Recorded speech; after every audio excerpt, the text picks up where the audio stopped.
We are Blackmore. We are Ohio.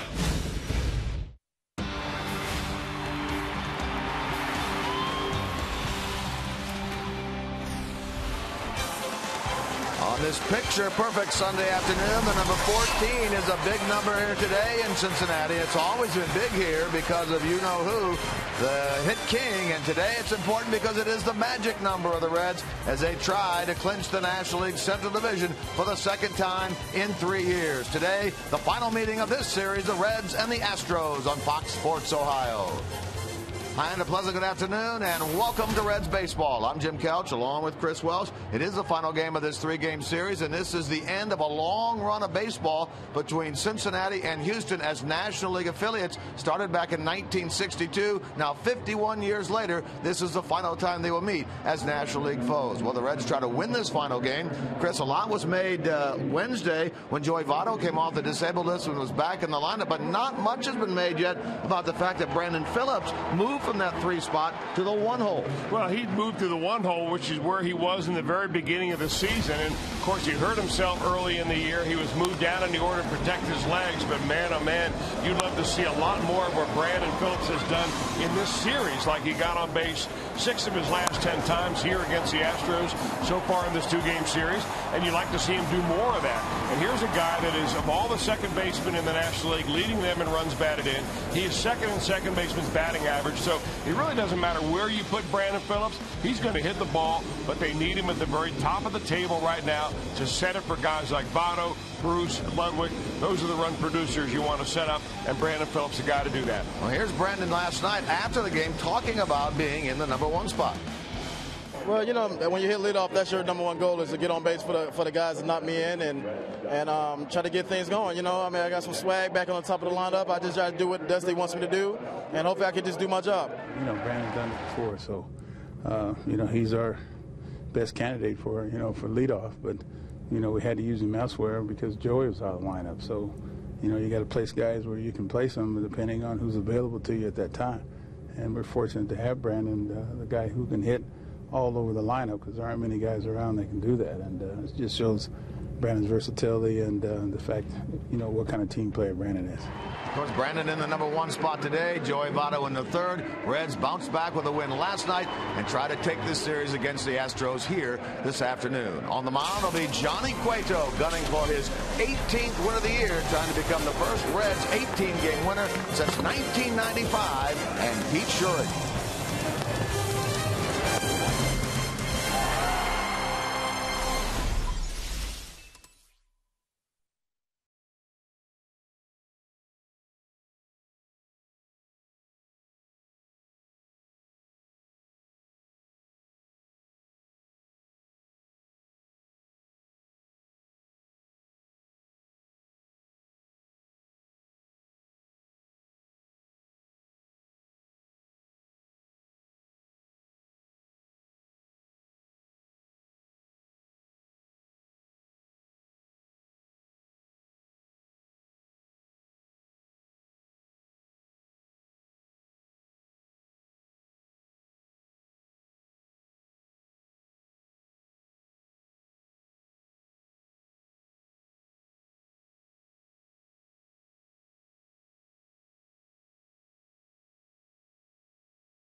In Cincinnati, and for today's weather report, brought to you by Thompson Plumbing, Heating, Cooling, and Drain Cleaning, here is Scott Demick from WKRC Channel 12. Hello, everyone. I'm meteorologist Scott Demick. We didn't get the win Friday night, but we got the win Saturday night. And as Meatloaf said, 2 out of 3 ain't bad. But in order to get the Meatloaf wish, we got to win today.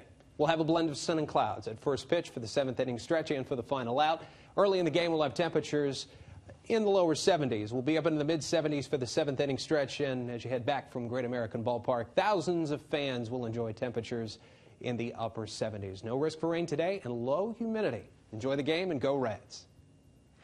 All right, Scott. Well, Johnny Cueto, Chris Welsh on the mound today. He's been very, very good here at GAB. Well, it really is amazing. And when you're looking at Johnny Cueto as a Cy Young Award candidate, that is something that you have to take into consideration. His 9 home wins, the fact that he has an earned run average of 2.5 here at Great American Ballpark, easily one of the most homer and hitting-friendly ballparks in all the National League, and he's done it against the odds, and it's amazing what he's done as he dials up for number 18 this afternoon.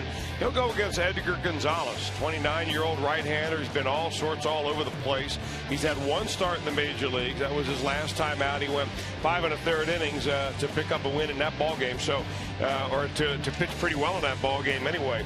So Edgar Gonzalez, Johnny Cueto, a couple of right-handers going at each other here this afternoon at Great American Ballpark. And the Reds, of course, trying to keep lowering that magic number. It sits right now at 14 to clinch the NL Central for the 2nd time in 3 years.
Ohio is brought to you by the 2012 Ford F-150 Motor Trend Truck of the Year.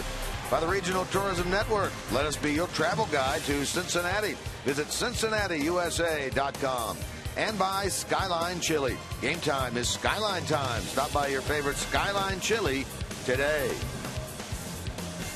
Astros and the Reds for the final time ever as National League foes. They get together here today. The Reds do lead the season series this year.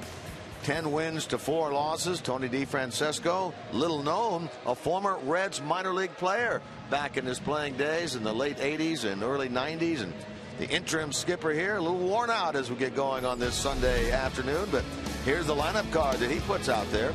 Jimmy Paredes, Brian Bogusevic, and Brett Wallace at the top. Fernando Martinez, Matt Dominguez, and Carlos Corporal in the middle. In the bottom three, Jordan Schaefer, his first start in over a month. Tyler Green at short, batting 8th. And Edgar Gonzalez, the pitcher, will bat 9th.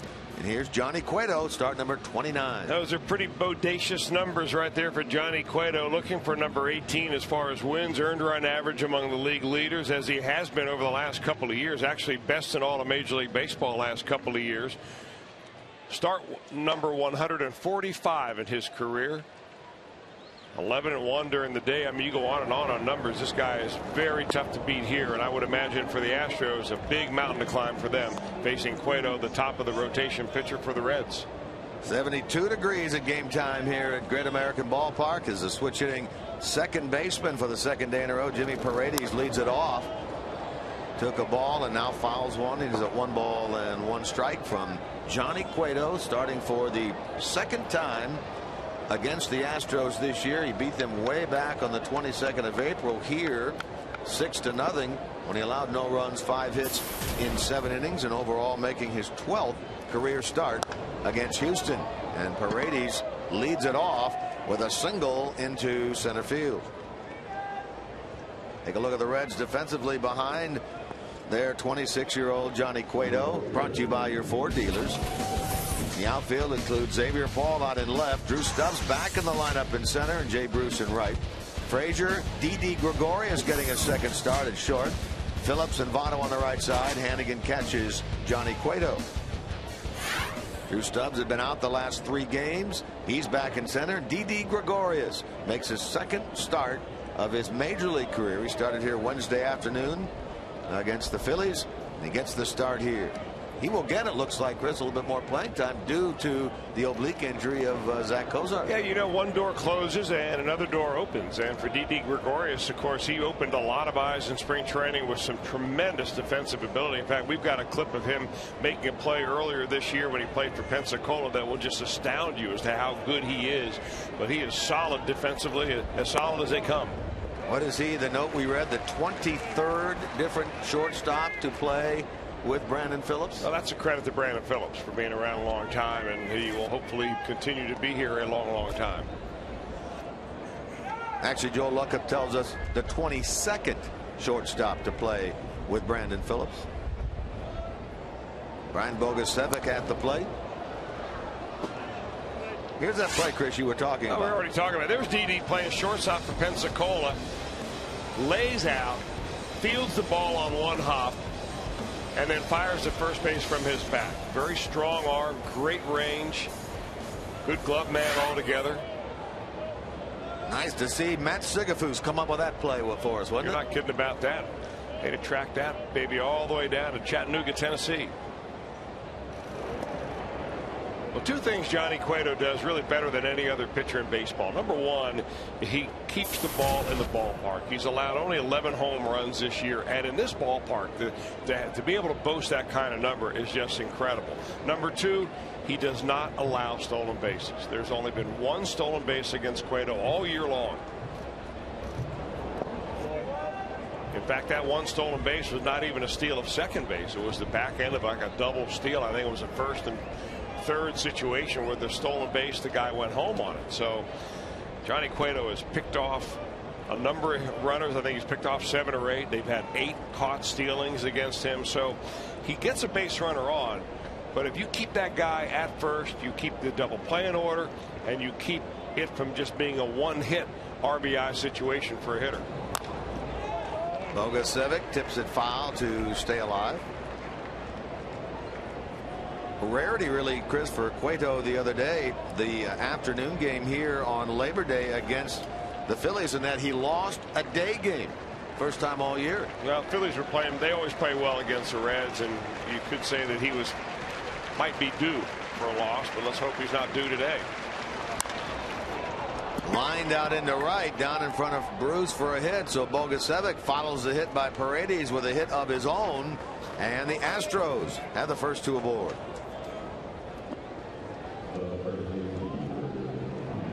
The Astros are proven to be somewhat pesky in this particular series. They won the Friday night game, come from behind win against Aroldis Chapman. This time Johnny Cueto essentially throws that ball right down Broadway. And Bogusevic is a good, solid left-handed stick off the bench. Not getting a lot of playing time. He comes off the bench usually as a pinch hitter, but you throw the ball right there and he's going to put the wood to it. Johnny Cueto with a little bit different look today going. The Reds as a whole, as always, wearing the alternative tops, the red tops for the day game. And Johnny usually has those pants down around the shoe tops. Today, up near the knee. So you're getting to see a lot of red stockings from the Red player today, Johnny Cueto. You like that look? I don't mind it. How about you? How about when just roll back to when you wore baseball uniforms? Is that where you wore your pants? That would be a negative, but then the style was so different then. We had the old stirrup socks, remember? That's right. What you wore too, right? Sure did. The pants only came to about the middle of the calf or so. Mike Leake always has that look going. Bill Bray, when he was with the club earlier this year and in the past, had that look going. Strike on the outside corner to Brett Wallace. Wallace at .278 on the year, 1 hit, 8 at bats in this series. 7 home runs on the year. All have come away from Minute Maid Park.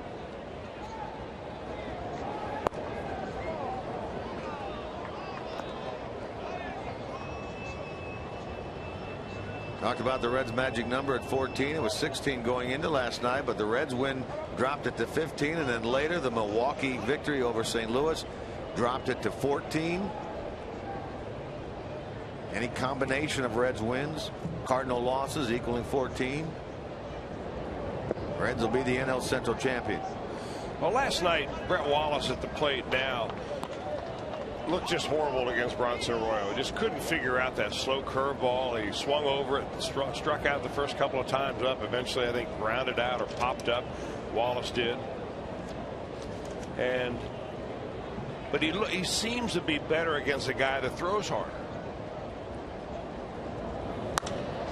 Well, he hammers that one into center field. Paredes was going back the other way, so he's not going to be able to score as Stubbs gets that ball back in. And how about this? Back-to-back hits against Cueto by the Astros.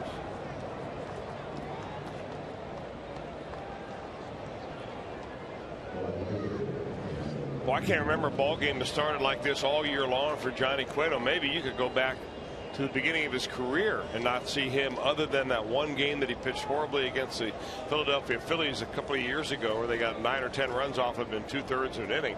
He hasn't had a start like this where he's given up 3 consecutive base hits. That's the bad news. The good news is that when he does get the bases loaded, you see this season, the stat right down here at the very bottom of the screen. The opposition is 0 for 16 off of him when their bases are loaded. I'd like to get a nice comebacker right here. Fernando Martinez with them loaded and no one out here on the top of the first. 3 home runs on the year, 8 runs batted in for Martinez. In the series, he has 3 hits and 5 at bats.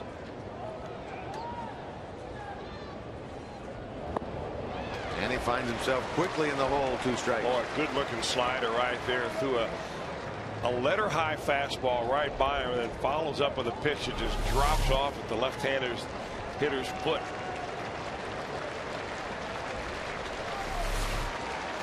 Martinez this year 2 for 17. Runners in scoring position. He'll lift one out into right. Bruce will drift. And now he'll give way to Stubbs, who makes the catch. Paredes will tag and score. Stubbs throws it into the shortstop Gregorius. That's a sacrifice fly for Martinez, giving him his 9th RBI, and the Astros an early 1-0 lead. Cueto would have liked a strikeout right there, but this is probably the second best thing you could have happened. You get a fly ball, you keep the double play in order, so you get a ground ball right here. You get out of the inning having given up only 1 run after loading the bases with nobody out. He has been a master of damage control this year. Well, Houston has now scored in the first inning in all 3 games of this series. Here's Matt Dominguez. He had the big blow here on Friday night against the left-hander Aroldis Chapman that turned out to be the winner for the Astros. His second home run of the year. And there you see he's had a nice series. 4 out of 7. Former property of the Marlins, who came over in the Lee deal that sent the big first baseman of the Astros going the other direction. Dominguez came over on the 4th of July for Carlos Lee. Well, they've had their third base issues here as of late. Scott Moore was playing a little bit of third. He went down with a groin strain. Dominguez had a sore hand. He was out.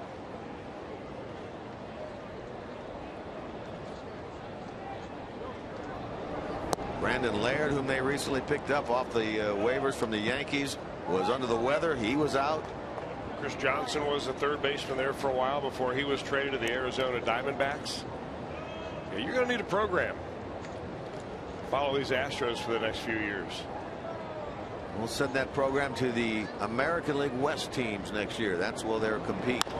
Double play ball to short. Gregorius. Phillips with a bare hand. And over to Votto. A 6-4-3 inning-ending double play. And that hard slide into second by Wallace dislodged the base out there at second. The inning comes to an end on this 6-4-3 twin killing.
Now with this lineup presented by Dusty Baker here this afternoon. Brandon Phillips, then Didi Gregorius, who started that double play ball, and Votto. Bruce, Frazier, and Xavier Paul, followed at the bottom by Drew Stubbs in the 7-hole. Brian Hannigan and Johnny Cueto. They'll face the right-hander Edgar Gonzalez. How about a Farmers Insurance report card, Chris, on this fellow? Well, Edgar is now 29 years old, but he debuted with the Diamondbacks back in 2003 when he was 20 years old. That made him the youngest player in the major leagues at that time. He's now in his 7th organization, his 3rd organization here in 2012, and 4th major league team. He's also plays in Mexico every winter, and young man making his 2nd major league start of the year. Start of the year with Oakland, got released out of spring training with them, then signed with the Rockies, pitched down in the minor leagues with the Rockies, signed with the Houston Astros on August the 23rd. A little bit of time down the minor leagues, made his debut with the Astros big league in his last Monday when he beat the Pirates with 5 1/3 innings of 1-run baseball.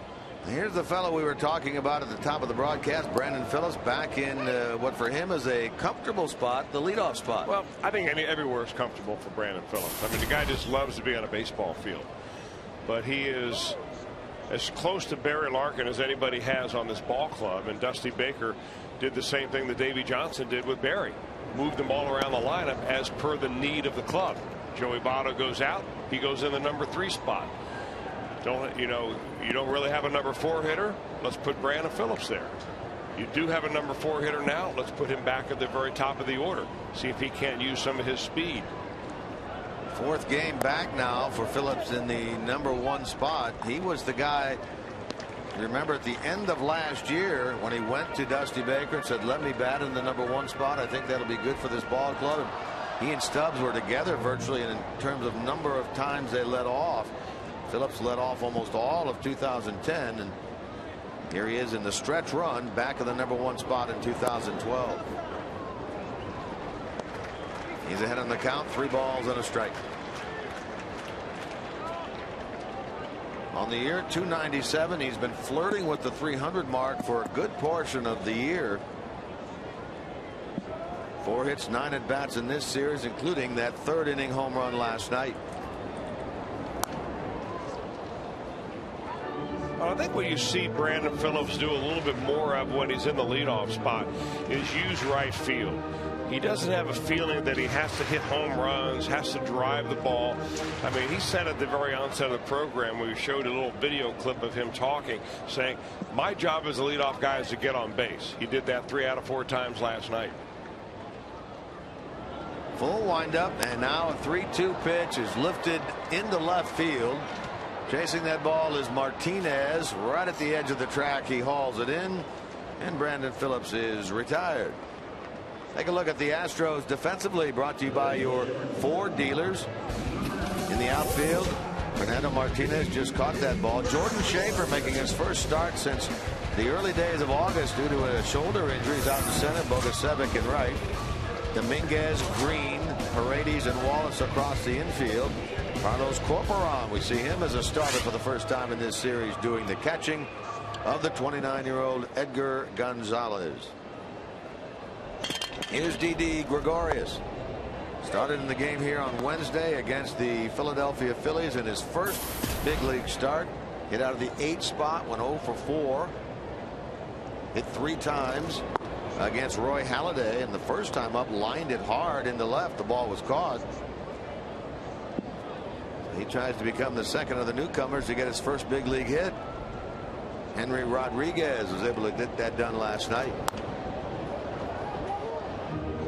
That one will get out of play over near the Astros dugout.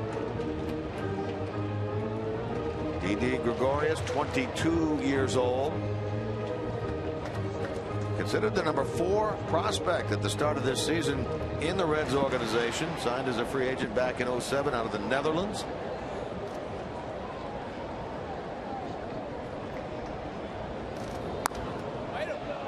There's a nice protective swing right there. I like that. We saw that out of Henry Rodriguez last night just before he lined his first major league hit. Didi, born in the Netherlands, raised in Curacao. He speaks about 4 or 5 languages. English, Spanish, Dutch. You go up and talk some Dutch to him? I did not. Might wait till after the game. He gets his first big league hit. I'll figure out how to say congratulations in Dutch and drop it on him, see what he says. Very nice of you.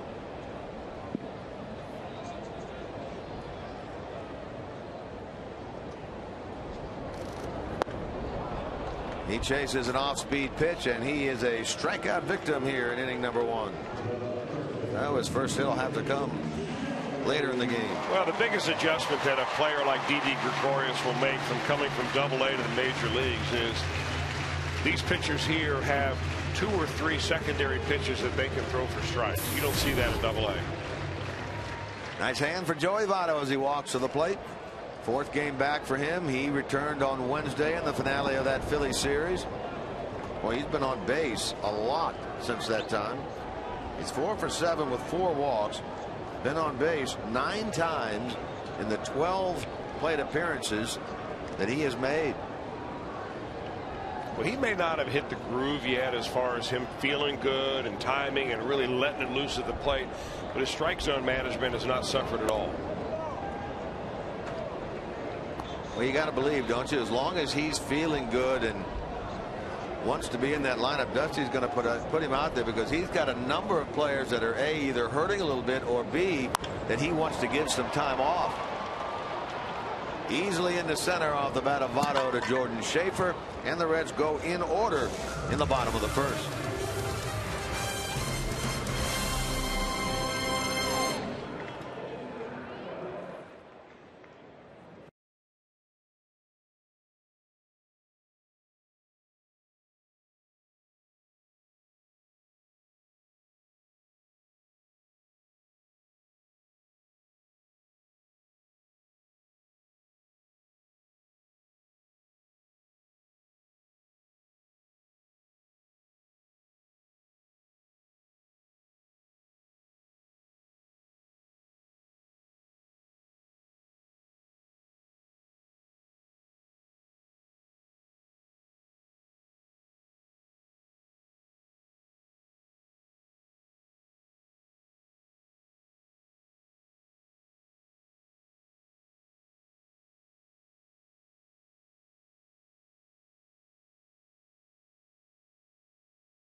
If you go up here to get the call up, you know, you get the most thing you're going to get is the experience. So that's all you need right now. So when they decide to put me play or let me watch the game, for me it's good. It doesn't matter. Today's storyline brought to you by Elk & Elk, serious lawyers for serious injuries. Call 1-800-ELK, Ohio. D.D. Gregorius talking about the experience of being in the big leagues and what is the bare minimum that he'll get out of it. And as he mentioned, though, he should get more playing time than he initially thought he would due to the oblique injury to Zach Cozart. And the Reds really wanting to protect him, take care of him, to get him ready for the end of the season and then into the postseason.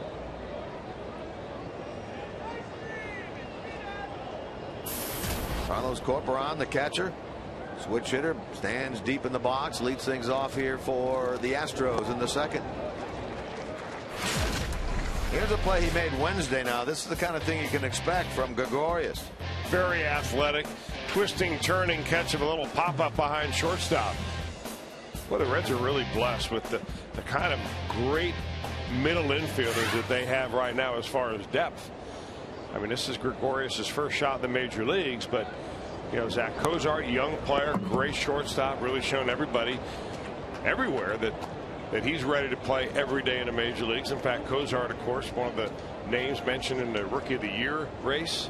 You got D.D. Gregorius coming up. You got Brandon Phillips there for a long time. Billy Hamilton, young middle infielder coming up out of the minor league, set a record for most stolen bases ever as a minor league player.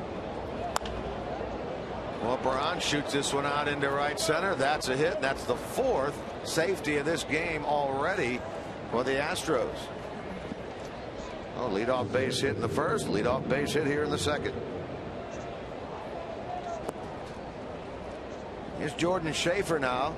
We've seen Schaefer as a pinch hitter, pinch runner, both last weekend down in Houston and this weekend, but he gets the start here today, his first start since the 6th of August when he left that game with a left shoulder separation. He was on the DL for the remainder of the month, activated on Saturday the 1st down in Houston. In this series he's pinch hit twice, been retired, and he gets the first start now in just over a month here today. Former Atlanta Brave player. Came over last year in the Michael Bourne deal.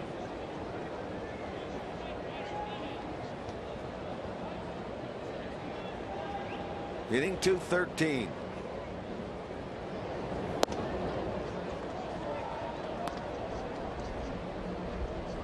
But the Braves really thought when he made his debut as a youngster, what, 4 or 5 years ago, that he was going to be their center fielder of the future, Jordan Schaefer, but it just hadn't worked out, so much so that they ended up trading him away.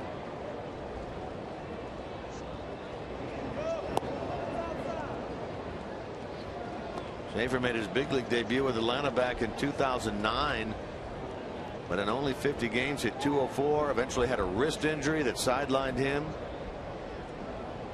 Was out of the big leagues all of 2010. Last year came over in the trade, played 30 games with the Astros, hit .245.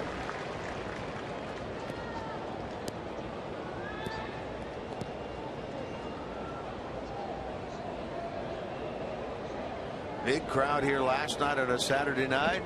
Pretty darn good gathering here again this afternoon on this 9th day of September. And ball 3 to Schaefer.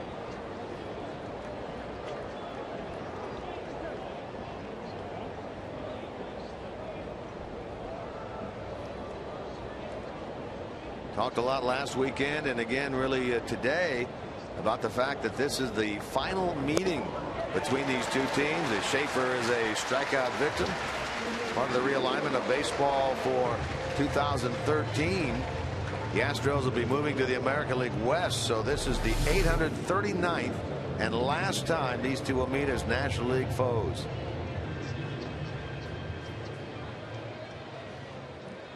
Houston joined the National League back in '62 as the old Colt 45s. I love that picture, Chris, on the wall at the press box in Houston of the first game ever played down there at Colt Stadium. Yeah.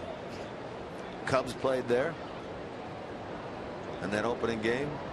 And of course, the 8th wonder of the world, the Astrodome, was their home for a long time. Most recently, Minute Maid Park. First pitch pop up there by Tyler Green. Handled by Brandon Phillips, so 2 out.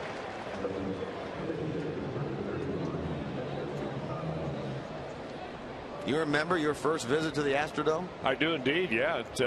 That was a ballpark that was very good to pitch in. I do remember how hot it is in Houston. Of course, it's still very hot every time we go down there, depending on the time of year.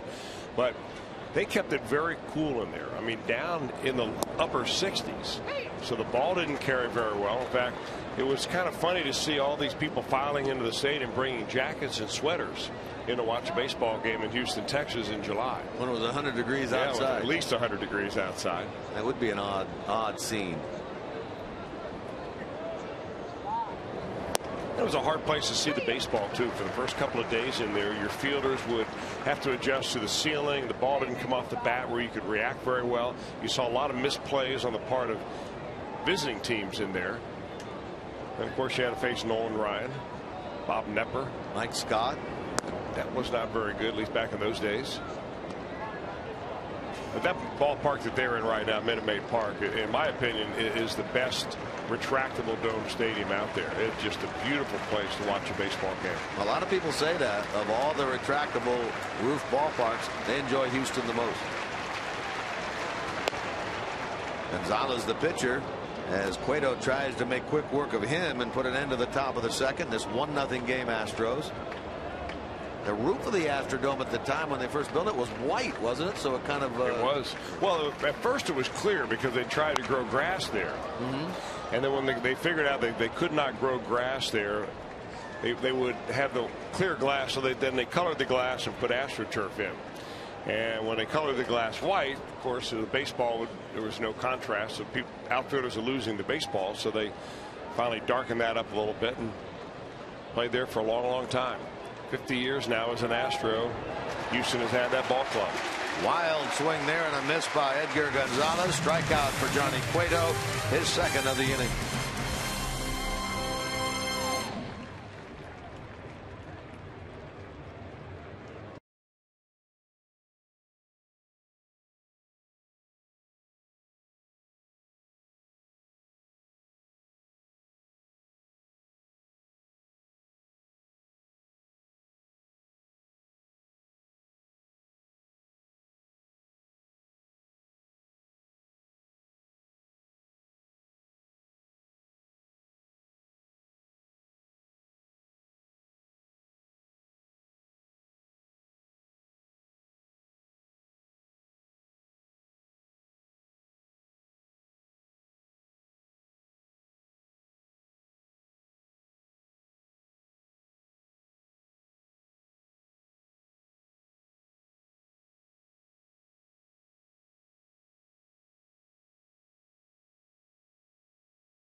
For a great offer from McDonald's. Present your ticket at participating locations and you can buy one McDonald's large sandwich and get another one absolutely free. That's 2 sandwiches for the price of 1. Make sure you check the back of your Reds ticket for all the details. For tickets to the Reds, call 513-381-REDS or visit Reds.com. 1-0 Astros in front. We play into the bottom of the second. Fernando Martinez sac fly in the top of the first, the only run of this game thus far, and so Jay Bruce will lead it off. Frazier and Xavier Paul to follow. Jay last night in the game, 1 for 3, a solo homer in the second inning, his 33rd of the year, which means in this man's career, this is an interesting compilation of stats. Bruce has had his home run total go up each and every year since his rookie year. 33 of them now this year, surpasses his 32 from a year ago. And here's a nice graphic look at that. And the RBI should do the exact same thing. There's no way. That's what you hope. I mean, when you have a young player, I mean, 20 years old and he's in the major leagues, for goodness sake. So, you know, you got to figure there's going to be a learning curve. But they just felt really when they drafted Jay Bruce in the first round that he would be a player that you could get to the major leagues, and he would need to do his learning at the major league level. Current hitting streak going for Jay of 8 games. 13 of his last 15, and he's hit a home run in 6 of his last 8. Well, when he gets on a tear, it's a beauty. Well, when he gets on a tear, he relaxes and sees the baseball. Let the game come to him. All those famous cliches you hear athletes say when they're in the groove.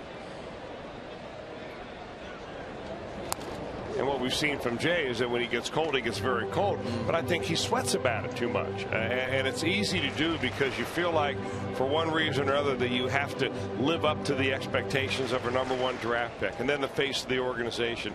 Then they sign you to a big money long-term deal, and you need to live up to that. And when you start spiraling downward, sometimes it gets out of control.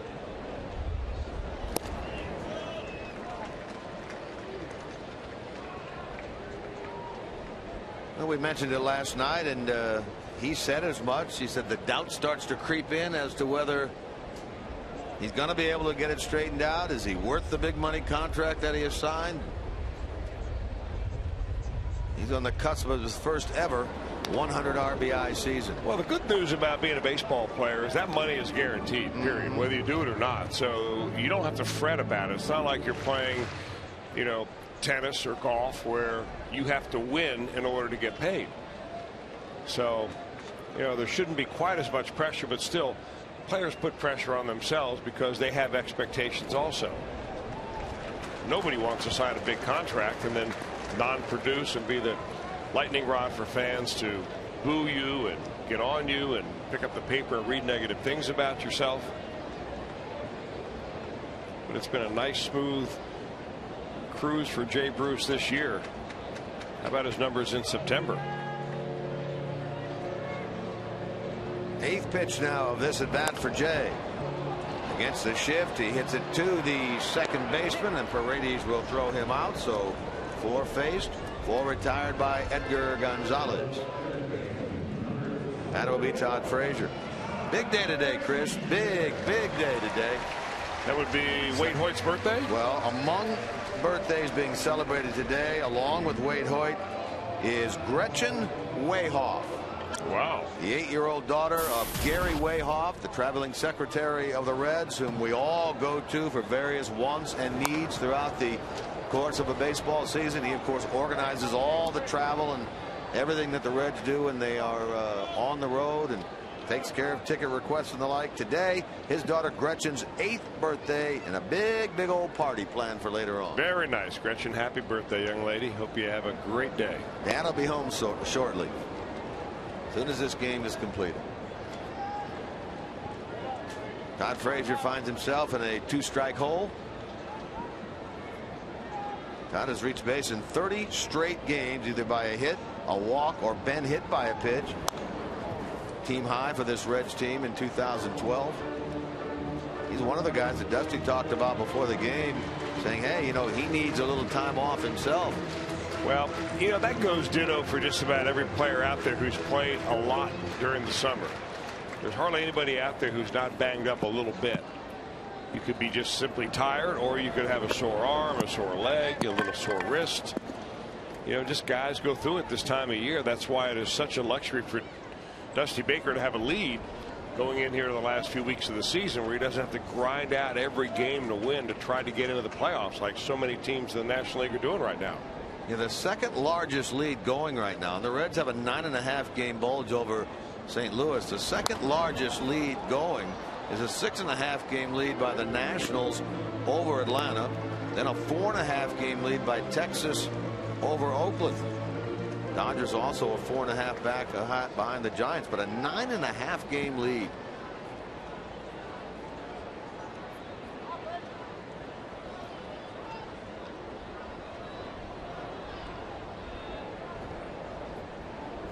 Frazier kept that on base streak going last night despite going 0 for 2. He was both hit by a pitch and drew a walk. Starts the game at 287.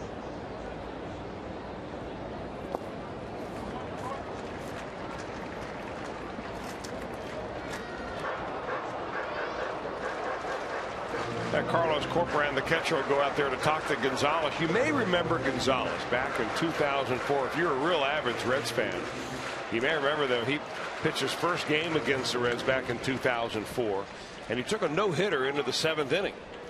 In fact, it was Reds infielder Felipe Lopez that broke up that no-hitter. Later in the ball game, Adam Dunn crushed a home run that broke up the shutout, and as it turned out, Gonzalez, that's as close as he's come to a no-hitter in the major leagues.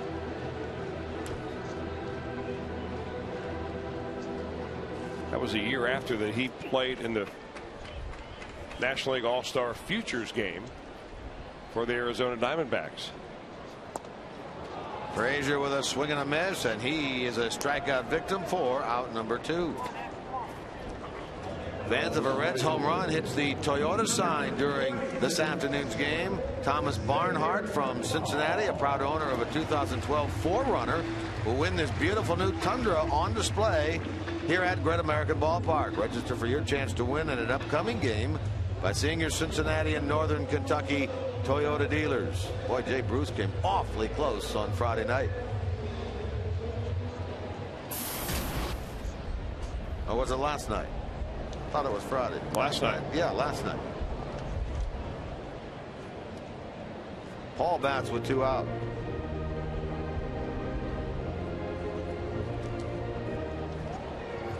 Overall at 321 with a homer and 5 runs batted in for Xavier Paul, getting the start in left field today, his 7th start out there. He's also made a start in right field for the Reds. Invaluable member of this Reds bench. Head down the stretch here in September. Counting today, 22 games remain in the regular season.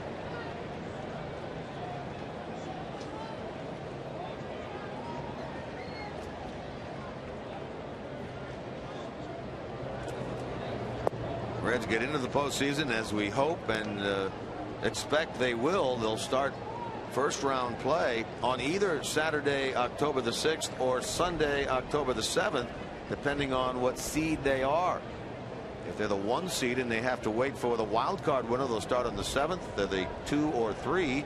Right now they're the 2. They'd start on that Saturday the 6th. If they're the 1 or 2, they'll start on the road.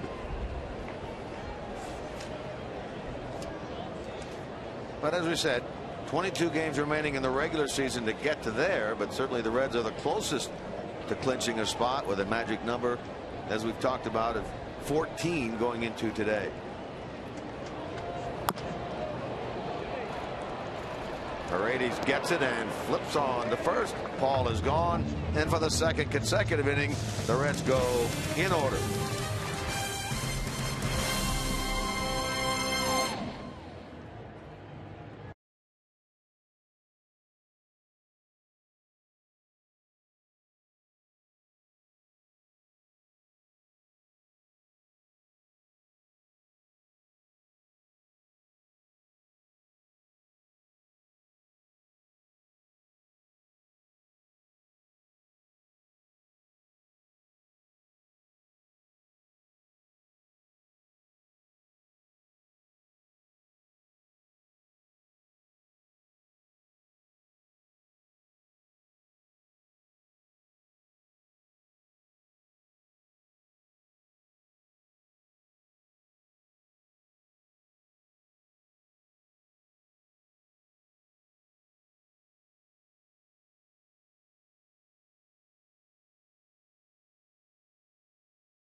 Enjoy this afternoon's game. Remember, later on, our Miller Time moment of the game, brought to you by Miller Lite. Don't forget, right now on FoxSportsOhio.com, what does Bronson Arroyo think about the Reds' playoff chances this year versus 2010? Find out in Hal McCoy's latest piece. Plus, Buckeye running back Carlos Hyde is expected to miss this week's game. Find out how and what Urban Meyer plans to do as they prepare for the Cal Bears. All that and more can be found on FoxSportsOhio.com.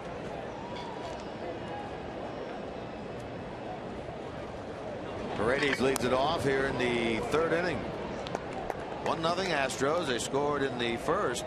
Back-to-back hits by Paredes, Bogusevic, and Wallace, and then the sac fly by Fernando Martinez. Paredes 2 hits, 11 at-bats in the series. We've seen him, due to the injury to Jose Altuve, play second base today for the second game in a row. Here he's retired easily by Johnny Cueto, a 1-3 putout.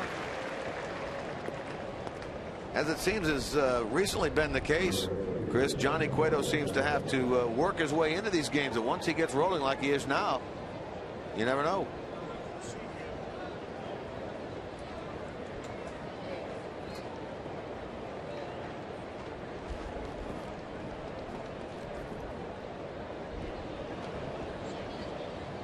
You could see him in the first inning, Jim, really kind of intensify his resolve. When he gave up that third hit to load the bases, he took his glove a couple of times, kind of slapped himself on the thigh, trying to get himself fired up, because he knew that could be a make or break inning for him in this ball game.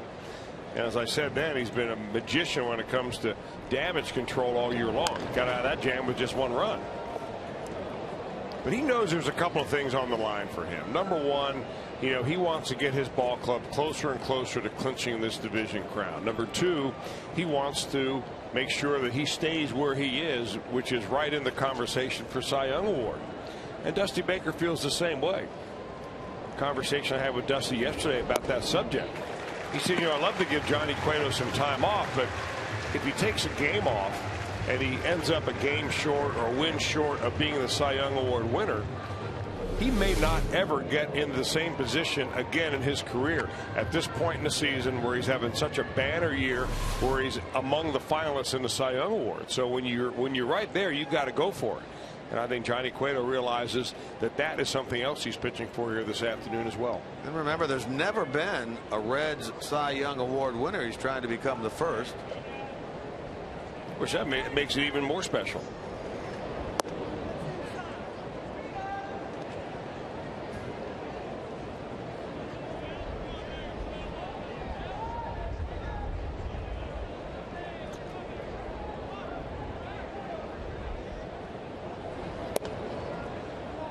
Two quick outs here in the top of the third.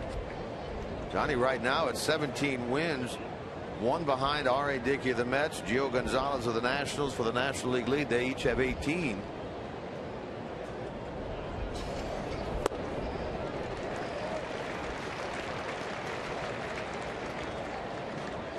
Well, a victory here today could get him to that total. And he also begins the day number 1 in ERA at 2.58. The last Red to win that crown way back in 1944. Ed Huser, I think, had a 2.44 that year. 2.37. Base hit by Wallace means he's 2 for 2 today. He's on with 2 out.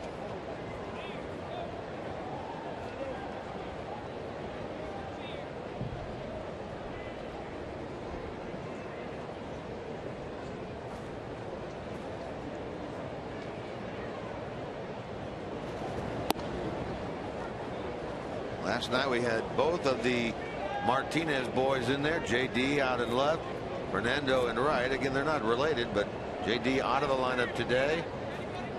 Fernando still in there. Played right, batted second last night, playing left field here today.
And now a full count to Fernando Martinez here in the top of the third.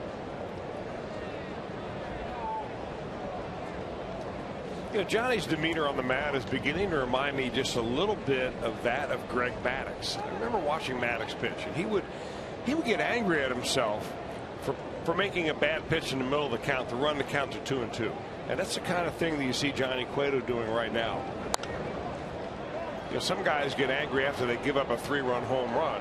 Cueto now, at his point in this career, as good as he has been the last couple of years, he's angry at himself for not getting a guy out on that pitch that he wanted to get the guy out on. So in the last pitch before the foul ball, when he ran the count to Fernando Martinez to full, he was angry at himself. Runner going again on a 3-2 and another foul ball. Well, that's expecting a lot of yourself. It is, and that's why he is where he is, because he really believes that he should be and wants to be the best pitcher in the league. Not just a good major league pitcher, not just a guy that wins 15 or 20 games, is in the conversation of the Cy Young Award. He wants to be the man in the league. And that's the kind of guy you want to reward with a long-term contract and you want at the top of your rotation. Well, he loses Martinez here, so that is ball 4. First walk issued by Johnny Cueto. And from 2 on, nobody out, to a 2-out single to center by Wallace, and now a subsequent walk to Martinez. 2 on, 2 out for Matt Dominguez.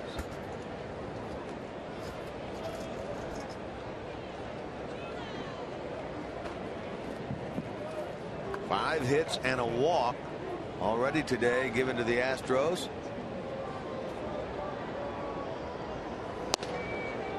Dominguez, who bounced into that 6-4-3 inning ending double play in the first, up there now here in the third.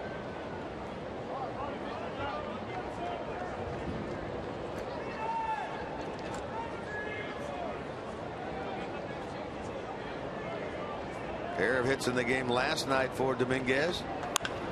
Oh, he hammers this ball to left. That's going to get out of here, and that's a 3-run homer off the bat of Matt Dominguez.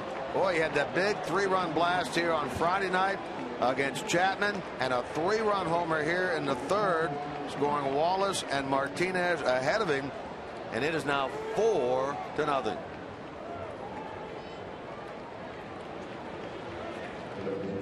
Just before that pitch, I'm watching Dusty Baker in the dugout, and he turned and said probably something to Brian Price, and I wouldn't be surprised to say, you know, there's something going on with Cueto this afternoon. That's our Performance Honda good look at a good swing, unfortunately going against the Reds,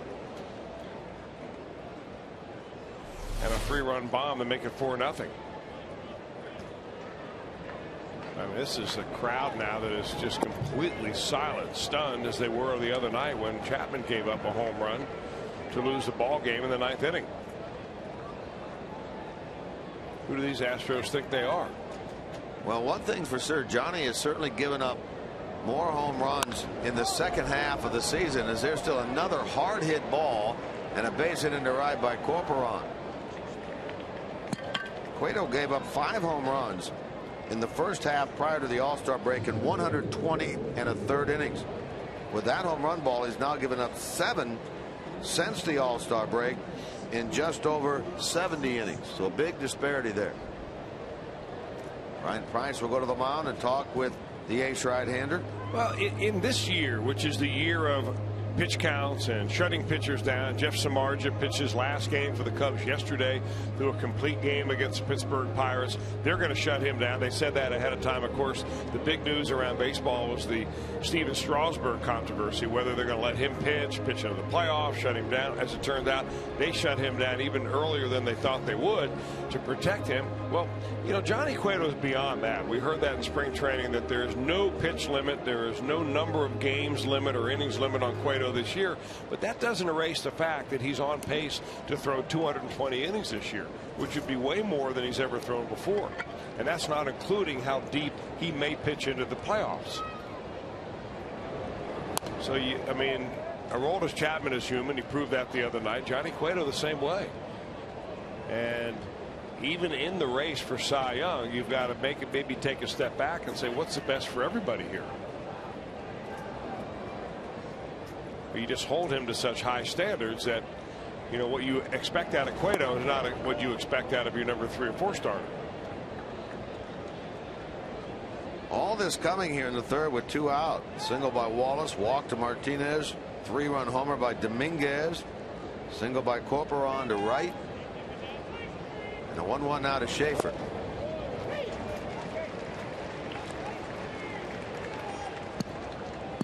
Cueto sitting at 62 pitches overall, 25 right now in this inning.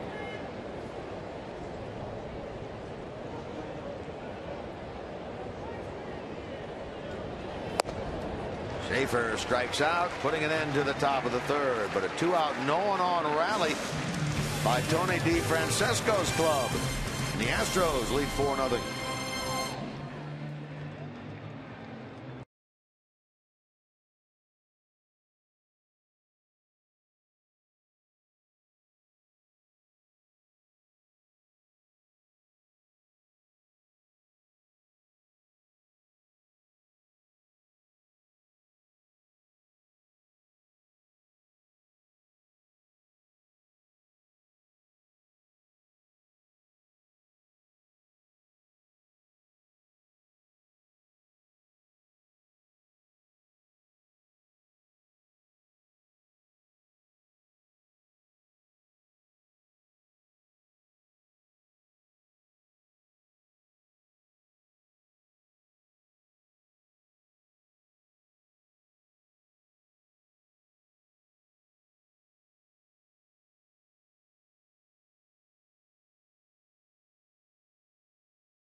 The annual Mascot baseball game. They brought mascots in from everywhere, but our main man, the Frisch's big boy, named the player of the game.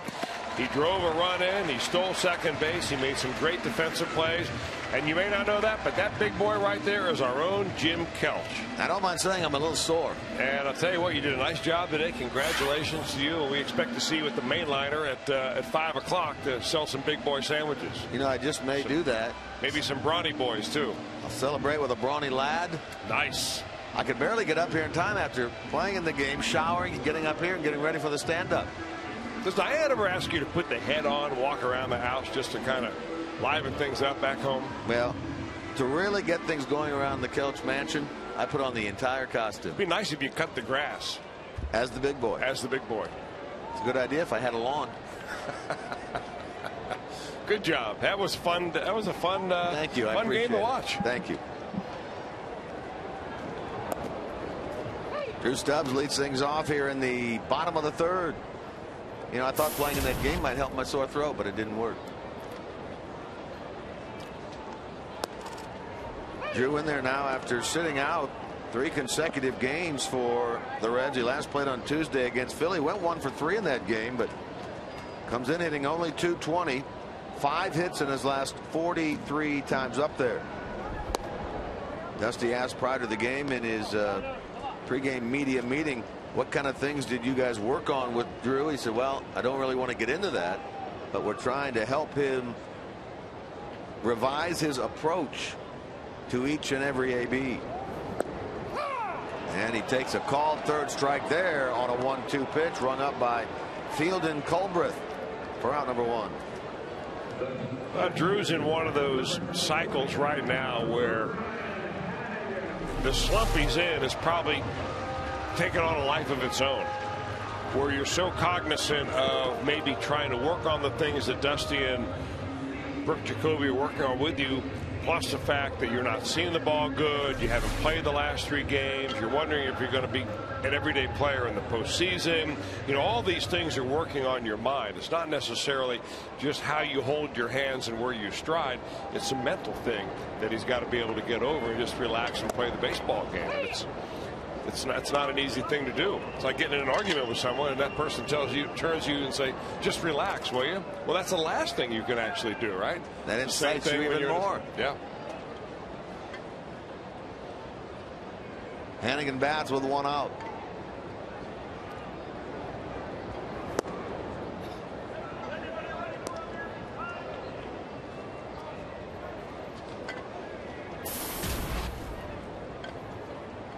Hannigan played last night, 1 for 3 plus a walk. Comes into this game at 287.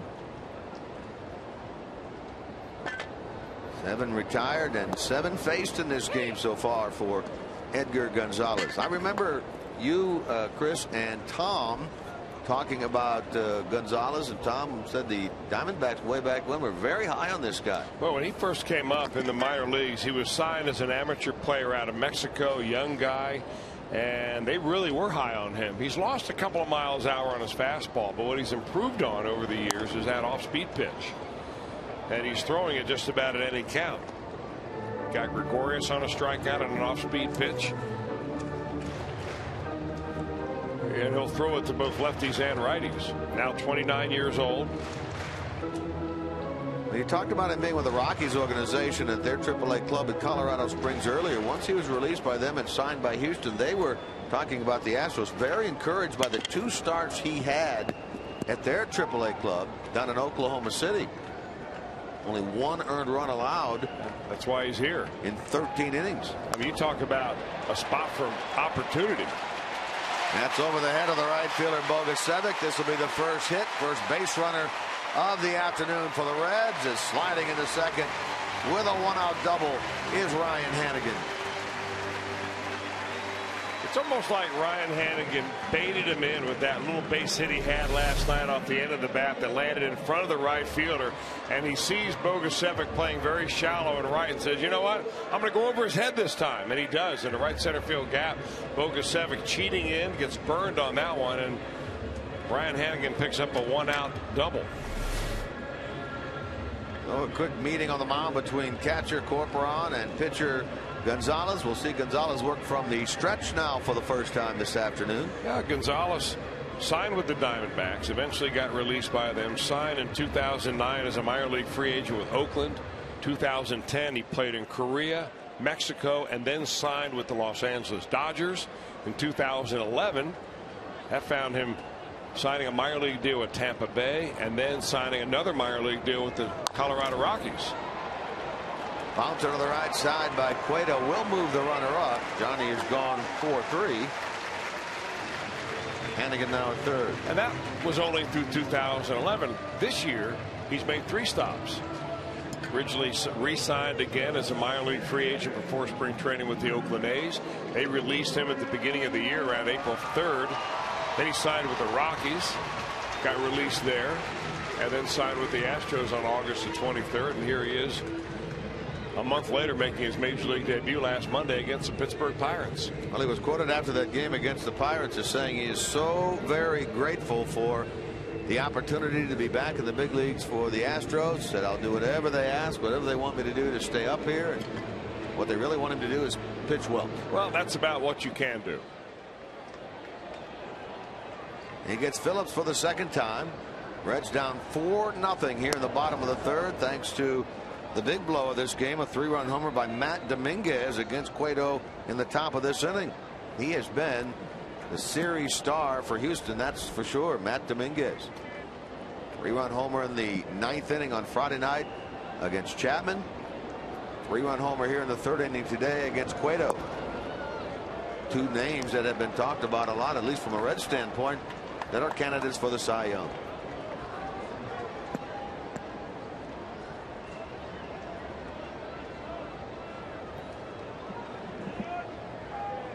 Phillips flied to left to get the Reds' first inning started.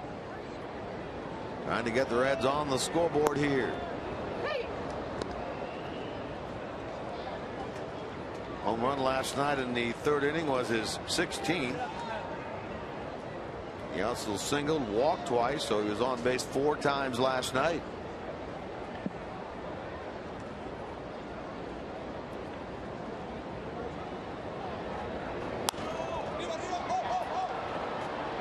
Wallace chasing, and he's not going to get it. He went right into the hat over there. It looked like a Wilson Valdez. The Reds dugout. He catch it with his hat. He sure did.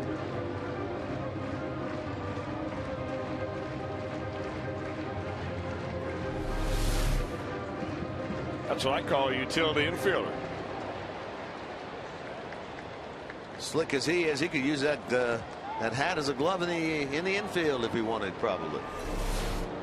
Another one of the veteran shortstops that the Reds have had over the last, what, 2 or 3 years here. Helping first Paul Janisch, and now this year Zach Cozart at short. Maybe he'll do a tech talk with me on that, you think? If you asked, he'd do it. Yeah.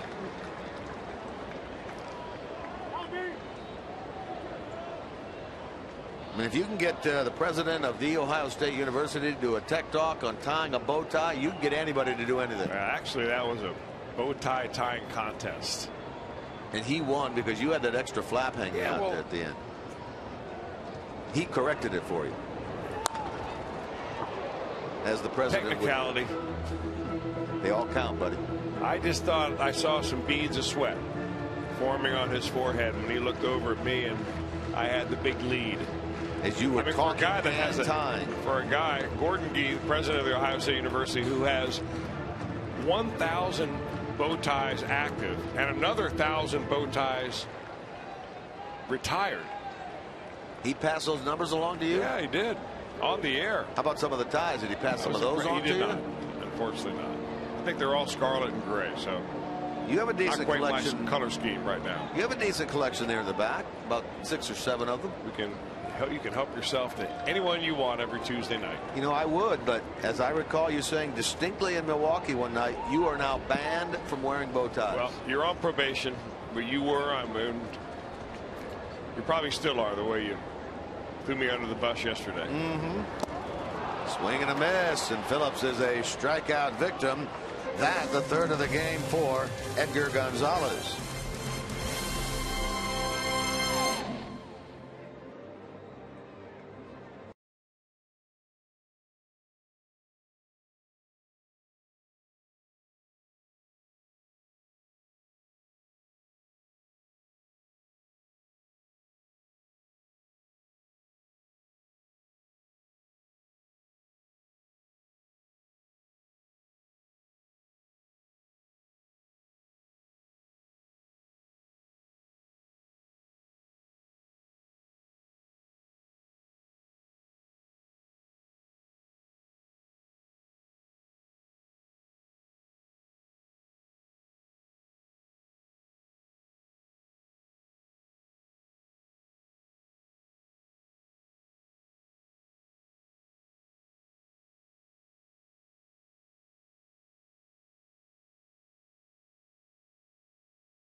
Reds with you this season. Subscribe to MLB.tv today to see every Reds Out of Market game live online and on your favorite devices in HD quality. Visit Reds.com to order and get all the details. MLB.tv, baseball everywhere. All right, let's get right into it. Our AT&T trivia question of the game. Name the last Reds pitcher to lead the National League in wins. Last Reds pitcher to lead the National League in wins. I bet our good friend Matt Andrews, the voice of the Louisville Bats, who's up in the booth today, knows the answer to that. Without even giving it a second thought. What do you think, Matt? The last Reds pitcher to lead the National League in wins. What do you think, Chris? There's a base hit in the left by Tyler Green. I'm going to go on a limb and say it was a left-hander. Yeah? Who'd you say, Rio? You're saying a lefty, Danny Jackson? Is that who you're saying? Can you hear me? Well, yeah. I mean, I'm thinking maybe Danny Jackson. Do we have to go back maybe earlier than that? Yeah.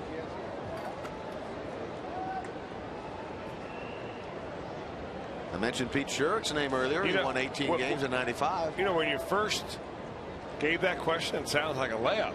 Mm-hmm. Evidently not. I'm told that my guess is way off. As in Gary, way off? No.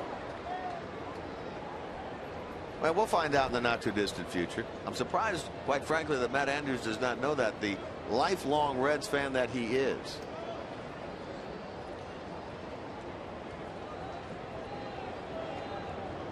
Gonzalez wants to bunt the runner along, and he bunts that one foul. So he's at a ball and a strike.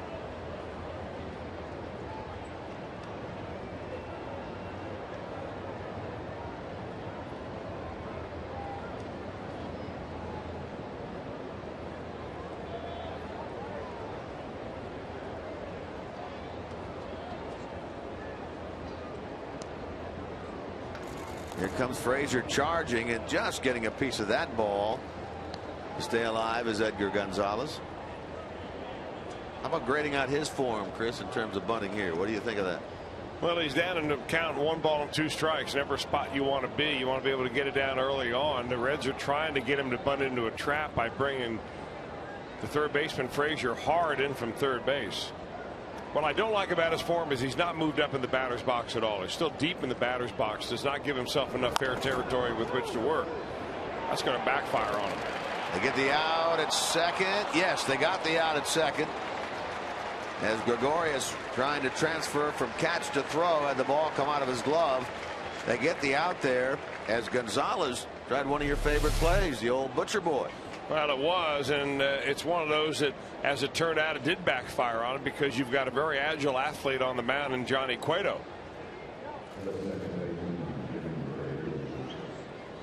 So the Astros have their pitcher running now. That's There's kind that of a transfer. half-hearted Butcher Boy play right there because you're almost guaranteed to hit it not hard enough to get through the infield, but hard enough to get it to an infielder who may turn it into a double play.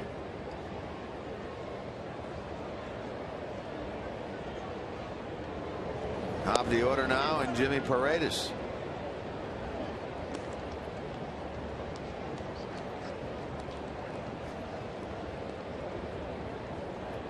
They are just now underway at Busch Stadium, St. Louis.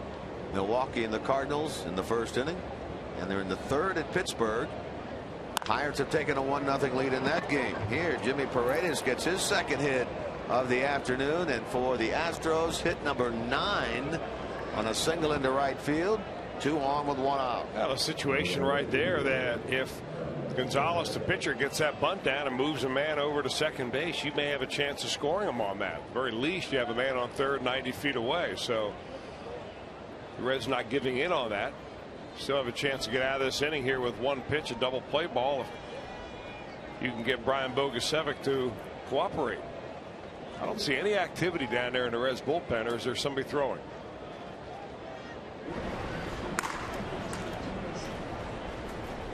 Tony Sgrany, the young man who was outstanding this year at High A and Double A in the Reds organization, now starts to throw. When he gets in there, if he does, it'll be his major league debut. This is un-Cueto-like today, isn't it? 71 pitches now, and he's trying to get through the 4th.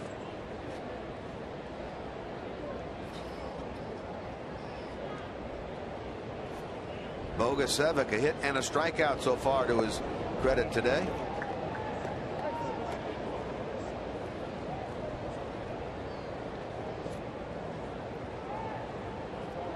Astros already in front in this game, 4-0 here in the fourth.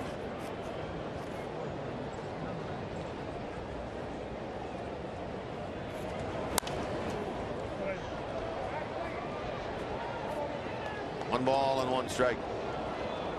Lonely Planet Travel Guide named Cincinnati, USA one of the top 3 travel destinations in 2012. So what are you waiting for? Book your weekend getaway at CincinnatiUSA.com.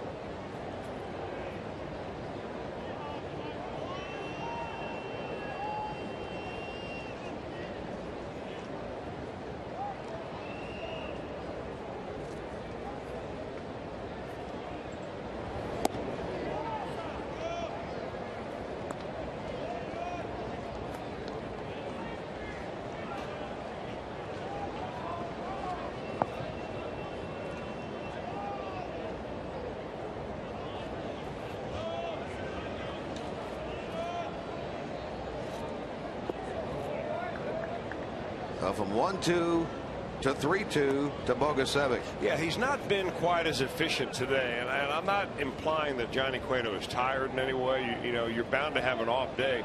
As I said the other day, sometimes you take the mound, that baseball feels like a shot put. Other days it feels like a nice little light hollow ball that you can throw 100 miles an hour. It just oftentimes depends on how your body feels, the kind of sleep you had leading up into it, and so on.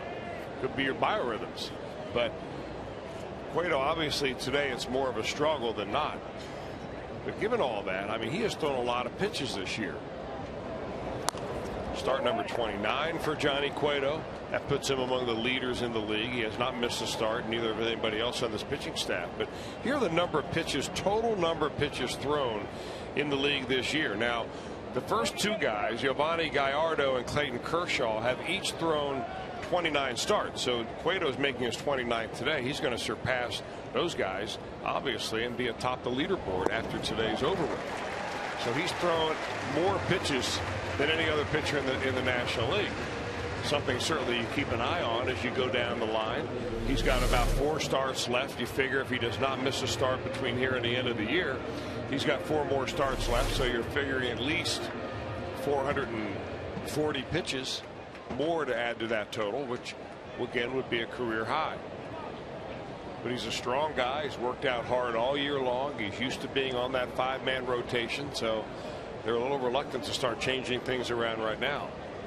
Do you see, Chris, if they do indeed clinch with a week, 10 days to go, do you see Dusty Baker possibly skipping a Cueto or a Latos late? No, I don't see that. I don't see a skipping of a start, because you get the pitcher out of rhythm, out of his normal routine, which is you pitch one day, you take the next day off, you work out, then you throw a bullpen on the 3rd day, and then you get ready on the 4th day, and then you pitch on the 5th day. It's kind of like a racehorse preparing for a race. You don't want to get him out of a rhythm. So I think that's the prevailing thought right there. What you would like to do is you look down the schedule and say, well, there's an off day here. Maybe we could give him an extra day and he'll have 5 days rest instead of 4 days rest. Or maybe over here, if we pushed him back and flip-flopped him with so-and-so, then we could get him 6 days rest. But you may cost him a start. And then at the end of the year, of course, the other consideration is you got to set your starting pitching up for the playoffs. Right. And you may not know until the very last minute who you're playing, but you've got to make a decision as to who you're going to set up. And Cueto undoubtedly will start game number 1 wherever it is. Along that same line, even if they wouldn't skip a start, could you see them shortening their outing? That's the other thing. You know, if your team is lucky enough to get a lead, and you know, again, he's in the Cy Young Award race, so you know you want him to be able to get a win if possible. And I think that's why Dusty Baker will give him a pretty long leash here this afternoon. Even though he's got 82 pitches, you may let him pitch a little bit to see if he can't complete 5. Reds come back, take the lead, and put him on the winning side of the ledger. That would be a huge win for Cueto, nailing down number 18. Well, he's trying to get through the 4th here, and of course his Chris mentioned he must get through 5 to qualify. I know that they're pacing around in that Reds dugout right now. I mean, this is the last thing Dusty Baker really wants to see is his starter struggle, get tired. We've seen Johnny in the past, you know, and earlier in his career really struggle in the month of September where they've shut him down because of either fatigue or arm soreness. Swing and a miss, and down goes Wallace on strike. So through all that, a pair of hits, 2 stranded by the Astros. They still lead 4-0, middle of the 4th.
JTM Food Group, creating great dishes together with the food service industry for over 30 years. By your Cincinnati and Northern Kentucky Toyota dealers. For over 30 Toyota offers available now. Visit buyatoyota.com, including mobile. And by AT&T, the nation's largest 4G network. AT&T, rethink possible. Johnny Cueto through 4. Has allowed 4 runs, 9 hits, a walk, 6 strikeouts in this game. If he's to get himself his 18th win, Reds are going to have to start scoring some runs. 80-plus pitches through the first 4 innings of this game for the 26-year-old native of the Dominican. And just the man to get it started right here. Didi Gregorius struck out his first time. He's now 0 for 5. Wearing a Reds uniform, looking for that first hit. This is a guy, Gregorius, who started the year at AA and was doing very well down there. Basically spent the first half of the season there. Hit 278 with a 344 on base percentage. Came up to AAA in the second half. Played for Louisville 48 games. Hit 243 with the bats. Had a great July, right near the 300 mark. Tailed off in August at 198. Gets the call to the big leagues. Came up here and joined this Reds team last Saturday down in Houston. Shallow right. Paredes out. Bogusevic in. And the right fielder Bogusevic calls for the ball and makes the catch for out number 1. So 11 batters faced for Edgar Gonzalez thus far, and he's retired 10 of them. Only the opposite field double by Ryan Hannigan differentiates this game from the one he pitched as a Diamondback back in 2004 against the Reds, where he took a no-no into the 7th.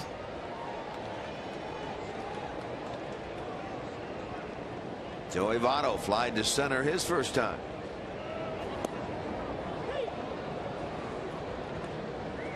The only Reds player in the lineup tonight or this afternoon that has faced this fellow Gonzalez before was Brandon Phillips. He came in 3 for 6 with a home run. Miguel Cairo had faced him as well. Those are the only 2 Reds on the roster that have seen Gonzalez in the big league level before.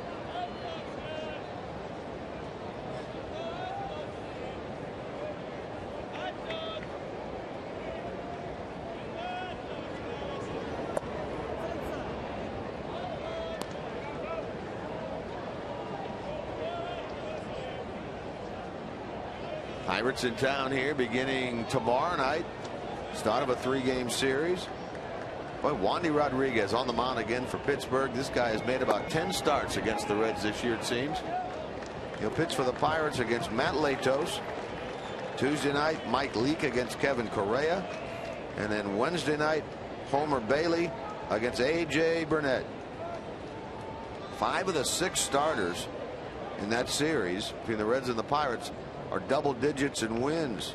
The only one that is not, Mike Leake at 7, will pitch on Tuesday night. Pano draws the walk, becoming the second Reds base runner of the game.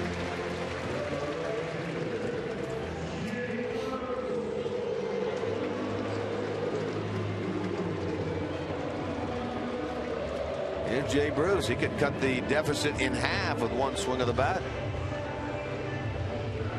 Homered in 6 of his last 8 games. As he enters today's action, he sits second in the league in long balls behind Milwaukee's Ryan Braun. He's hit 38. Bruce has hit 33. And he's third in runs batted in. Braun with 100. Chase Headley, the Padres, at 98. Bruce at 95. Shoots this ball towards center, and it will get by the diving center fielder Schaefer and go toward the wall.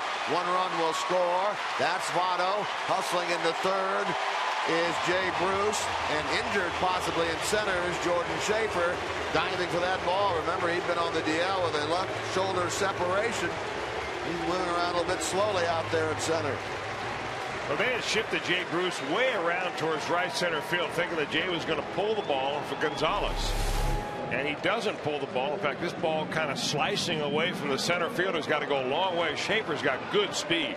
And he dives, lands on that right shoulder, and he immediately holds it. And then he's going to come up and kind of grab his left shoulder as well. Boy, he's in pain immediately. Once Votto saw that ball was not going to be caught, he turned it on. And he's still doubled up out there in center field, Jordan Schaefer.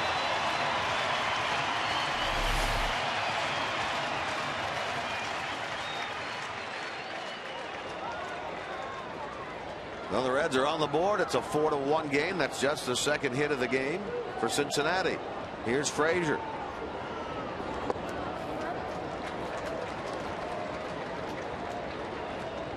That triple, by the way, is the 71st extra base hit of the year for Jay Bruce. That is tops in the big leagues.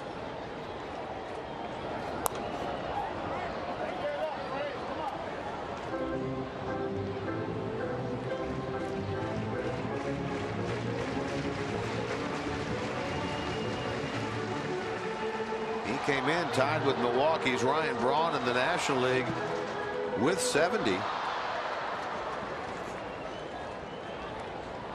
Albert Pujols of the Angels, 70 in the American League. Now 71 for Bruce.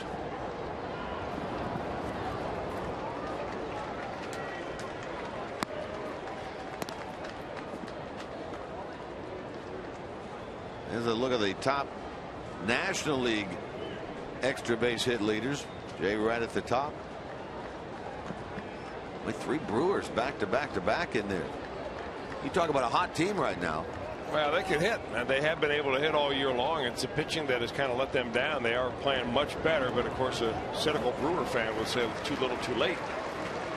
Well, they are, in terms of the Central race, only they're 14.5 out, but in terms of the wild card, they're making a hard charge. Where are they out now in the wild card? They're 5 out behind Atlanta, but they are in the loss column. Well, 5 out behind St. Louis.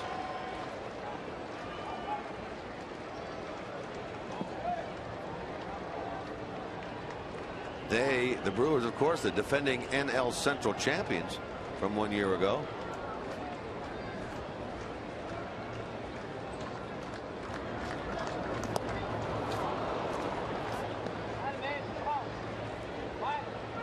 Dusty Baker talking about Frazier before the game, said he can see him slowing his bat speed slowing down a little bit. His RBI total has been sitting at 62 now for the last 9 games. He hasn't homered since that day in Philadelphia some 16 games ago. Remember, he had the 8th inning home run that gave the Reds the lead, and ultimately Cozart the 9th inning shot against Papelbon that won that game. Well, this would normally be a time of year that you'd think that Frazier would get a little bit of a rest, a blow now and then anyway.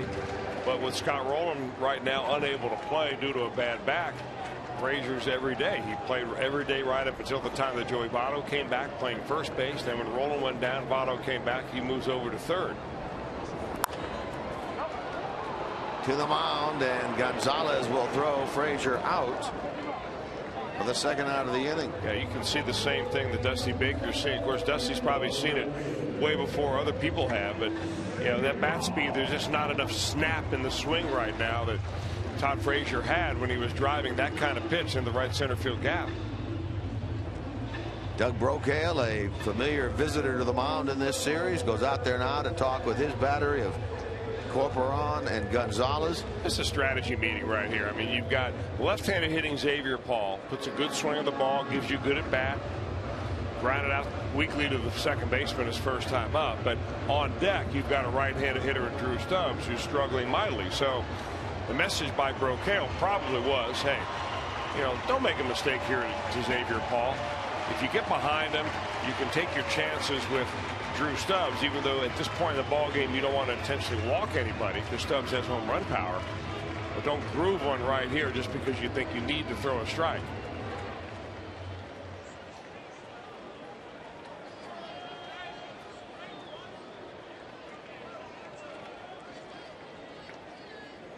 Paul grounded out his first time. Hits it hard into left field. Going back on the ball, Martinez looking up and over the shoulder makes the catch, retiring Xavier Paul and ending the bottom of the 4th. So the Reds settle for 1. They're on the board.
American Ballpark with half-price student tickets in September thanks to First Student.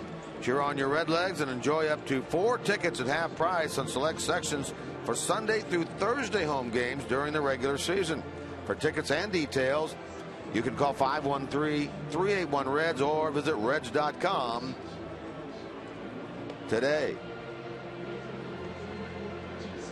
Dusty Baker goes to the bullpen here in the 5th inning, and a young man who will make his major league debut, Chris, is Tony Sgrany. Boy, every time you talk to a Reds minor league pitching coach, it doesn't matter who it is, this guy comes to the top of the conversation. And you know, I was speaking with Tom Browning the other day when I visited with Browning on a for about 18 holes on a golf course. We talked a lot about Sgrany, and what he said about Sgrany, a former closer in college, they moved him into the starting rotation here in the minor leagues, that he really made the advancement in the minor leagues when he committed himself to start getting hitters out by throwing his fastball.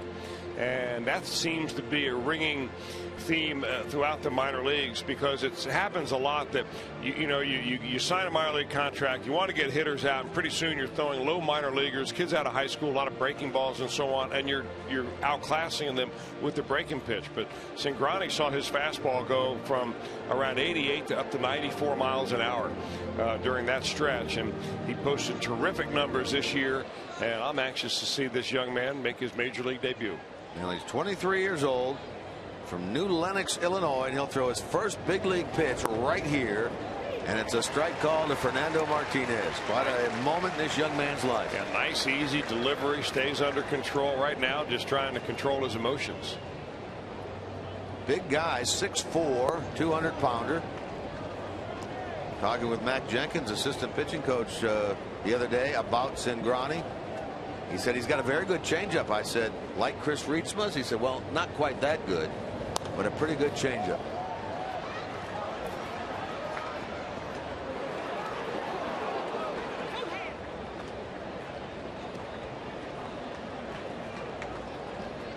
Sgrany this year at High A out in Bakersfield was 5-1 with a 1.11 ERA in 10 starts. Went to Double-A Pensacola 5-3 with a 2.12. So between the Cal League and the Southern League, 10-4 with an ERA of 1.73. 1 year ago at this time, his first professional season, his draft season, was over after pitching in the Pioneer League at Billings. What a difference a year can make. Now he's in the big leagues. And he gets his first big league hitter, Fernando Martinez, looking strike three. Yeah, Fernando Martinez, remember, is the number 4 hitter in this Astro lineup. And he just throws a fastball just right by him. He looks like he's sneaky, deceptive, got a nice, easy motion. That ball is coming out 92 to 94 miles an hour. Here's Matt Dominguez.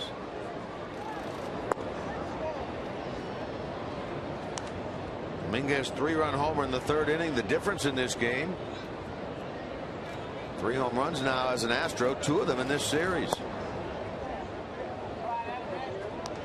Chris, talk a little bit about his arm action there that you were alluding to on that strikeout. Well, it's a little, his body's under control. His arm action is something that's just going to happen. It looks like he's got a little whip in that arm action. That can be very deceptive, but it also can get some nice action on it. Looks like his fastball may even have an occasional cut action, which moves into right-handers.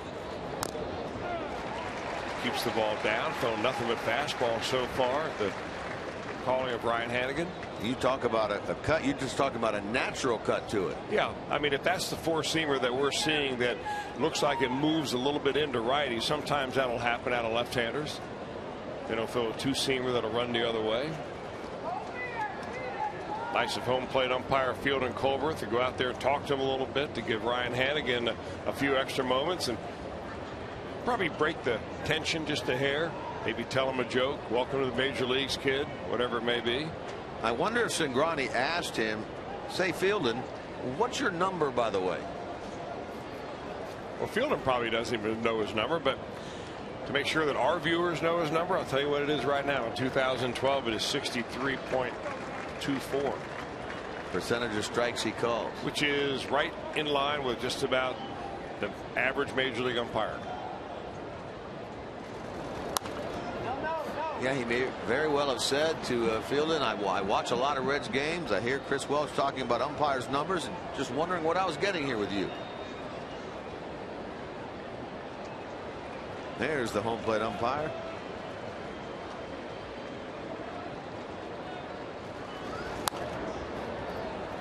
I'll tell you, he's making him look nice and easy, isn't he? He's not thrown anything but a fastball yet. And he's just kind of firing it in there. Nice. Good motion.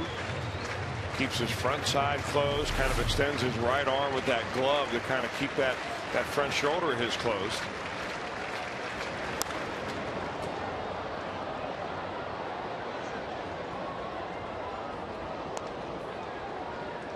They got to be wondering that in that Astro bench whether this kid's got another pitch besides the fastball. He's just waiting for Brian Hannigan to call it. Come on, Ryan, I got a good changeup here. Let me use it. He'll bring a 2-2 delivery here. There it is. Shortstop Gregorius. They were teammates down at Pensacola for a small while earlier this year, and that's a 6-3 ground out. All right, let's take a look at this. Matt Dominguez, Tony Sgrany matchup on our Mazda pitch by pitch. You're going to notice these are all fastballs. He's just trying to throw it down in the zone right now. There's the cut fastball that we were talking about. Looks like he catches the outside edge there, but nice easy motion, keeping it down. One fastball after another really comes out of his hand nicely. And finally, a call for a changeup and gets a ground ball to the shortstop. A long at bat, but eventually won by the young Reds left-hander. So 2 out. Here's Corporon, who turns around and bats from the right side. Good delivery on that changeup, and that there was no real difference, was there? Not one bit of difference. Had nice downward action, split finger action on that change. Here it is again.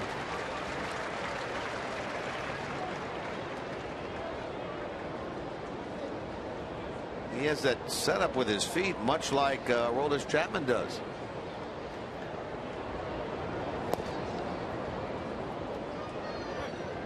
Right foot ahead of the left. Well, the Reds have been looking for a long time for a left-hander to put in their starting rotation. Only team in the big leagues this year that has not used a left-hander to start a game.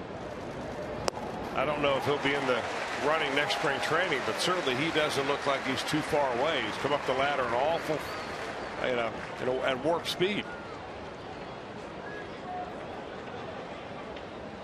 There's a pitch away here from getting Corporon and setting the Astros down in order. Jams him there. Votto will make the play. Nice work by Tony Sgrany in his big league debut here in the top of the 5th.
#23rd for Fan Appreciation Day, presented by Walgreens. Cheer on your Reds here at Great American Ballpark. Don't miss all the drawings for fan prizes throughout the game, including gift cards and much more. For tickets to see the Reds and the Dodgers, that's Sunday night now, remember, at 8:05, September the 23rd. Call 513-381-REDS or visit Reds.com. And there have been 2 changes on that schedule for that Dodger series. The Saturday game is now a 4:05 game, and the Sunday game is now an 8:05 game. Now the Saturday game will be on Fox National. So around here it'll be channel 19, and the Sunday game picked up by ESPN. Conflicting directly with the big gala out at Belterra and the Marty Brennaman Golf Classic, which you will participate in again, right? Indeed. Stubbs leads it off here in the bottom of the 5th. And he is quickly in the hole. 2 strikes. Took a called 3rd strike his first time. Edgar Gonzalez, 1 walk, 3 strikeouts, 1 hit, pardon me, 1 run, 2 hits allowed thus far.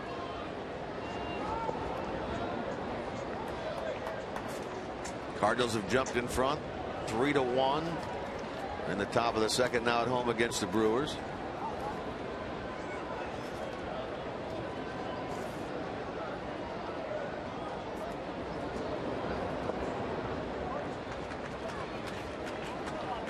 Stubbs, then Hannigan, and then the pitcher spot.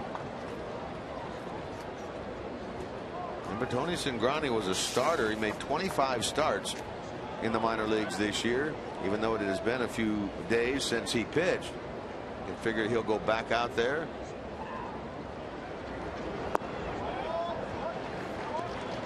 Johnny Cueto's final line, the Red starter. 4 innings, 9 hits, 4 runs, all earned, a walk and 6 strikeouts.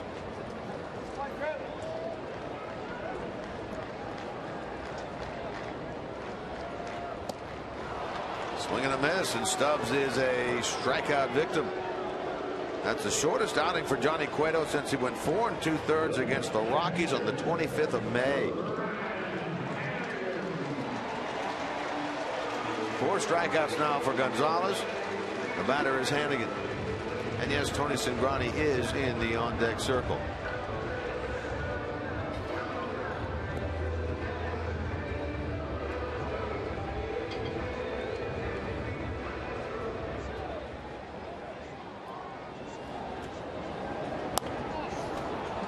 Excuse me, roller. Paredes will get it, and they just do. Clip Hannigan at first base. A little check swing, excuse me, contact there, almost turned into a hit. Paredes with a bare hand pick, and then he made a wide throw. Good stab at it over there by Brett Wallace. 2 out. The batter will be the pitcher, Sgrany. Swings the bat pretty well. 7 hits, 25 at bats in Double-A for Pensacola earlier this summer.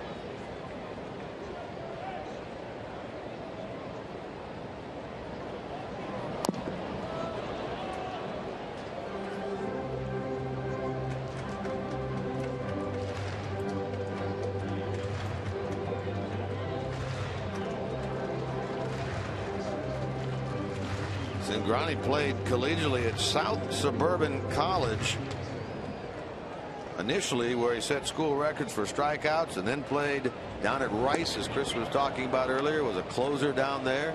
Strikes out here, part of a 1-2-3 5th inning for Edgar Gonzalez.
Sycamore Senior Center as today's special guests on the Fan Express to Reds Country. And if you would like more information on how you and your group can get on the Fox Sports Ohio Fan Express to Reds Country, simply call 513-765-7600 or visit reds.com/Fan Express.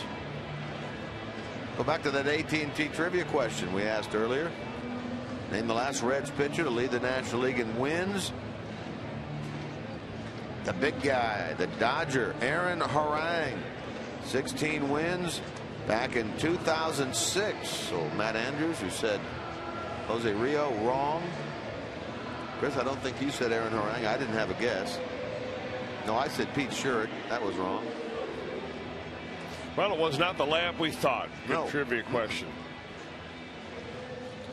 Directly out of the brain of one Josh Hall, our producer.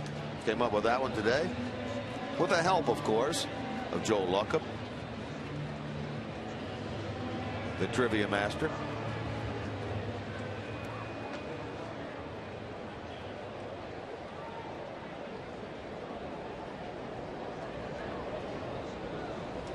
All right, Tony Sgrany in a 1-2-3 fifth.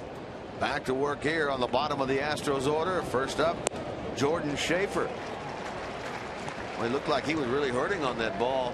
Hit out to center field by Bruce, but got up, stayed in the game, and stays in there now. Like you said, it was his right shoulder that he landed on. It was the left shoulder that he had separated, forcing him to spend a month on the DL. Sgrany gets ahead quickly, 2 strikes.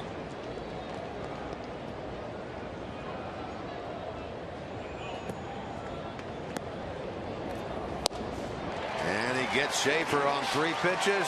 Down he goes. Second strikeout for Sgrany. I mean, that's just simply blowing him away.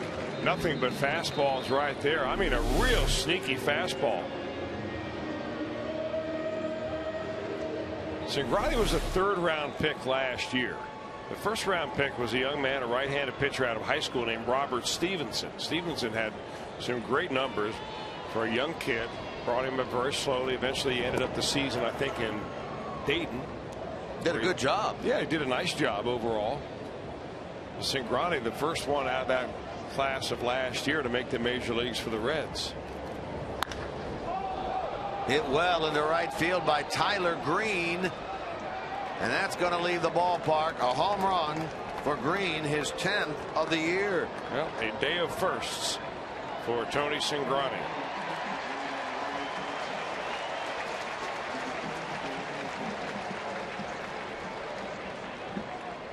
Tyler Green hits his 10th of the year, his 6th as a member of the Astros.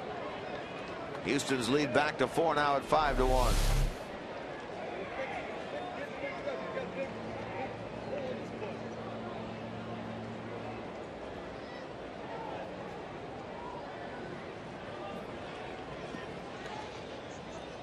Tony DeFrancesco out of the dugout, talking with Field and Colbreth right there.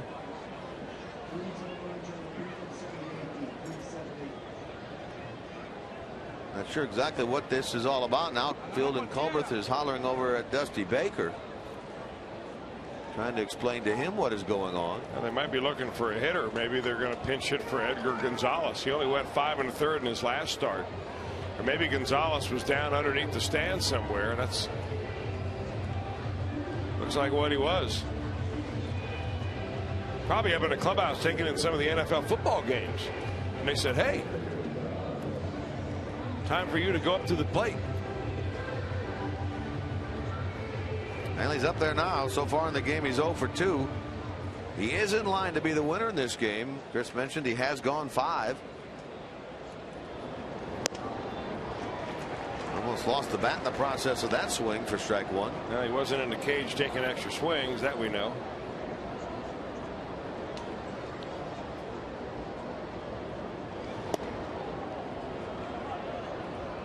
Couple of home runs in this game by the Astros. The 3-run homer early by Matt Dominguez.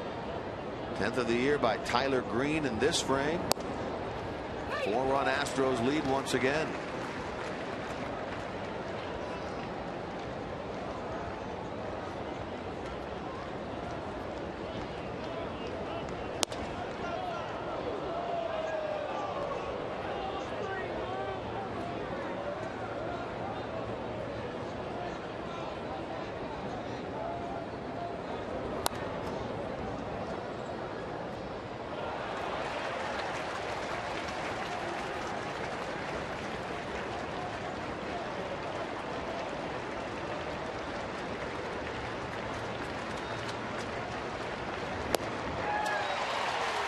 Sgrany gets the strikeout, number 3.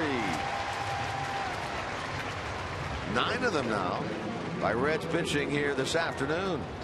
Back to the top of the order we go, and Jimmy Paredes.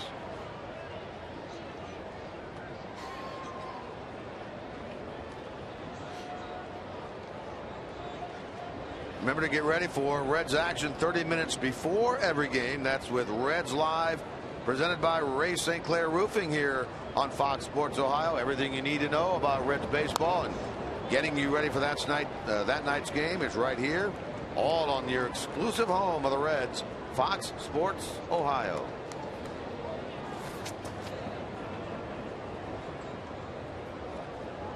All 3 games of the upcoming Pirate series right here, Fox Sports Ohio. Tom Brennan will be back after his Sunday NFL debut for 2012. He's in Kansas City, isn't that what we decided? He's in Kansas City today doing that game. Back here with you tomorrow. Be nice to have the director of broadcasting back in the booth. He'll be here all 3 games of that series. You taking the week off, or are you doing radio? No, I will not be working the Pirate series. And then you'll be happy to know it's you and I on the road trip in Miami and Chicago. I know I just made your day. You did.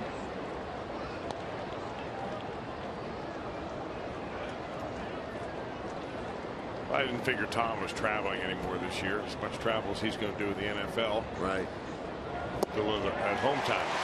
Nice pitching by Sgrany. Boy, oh boy, 2 solid innings by the big left-hander. Gives up the home run, but gets himself 4 strikeouts in the process.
Clubs of America, a place where youth can reach their full potential as productive, caring, responsible citizens. To learn more, please visit greatfutures.org/Fox Sports.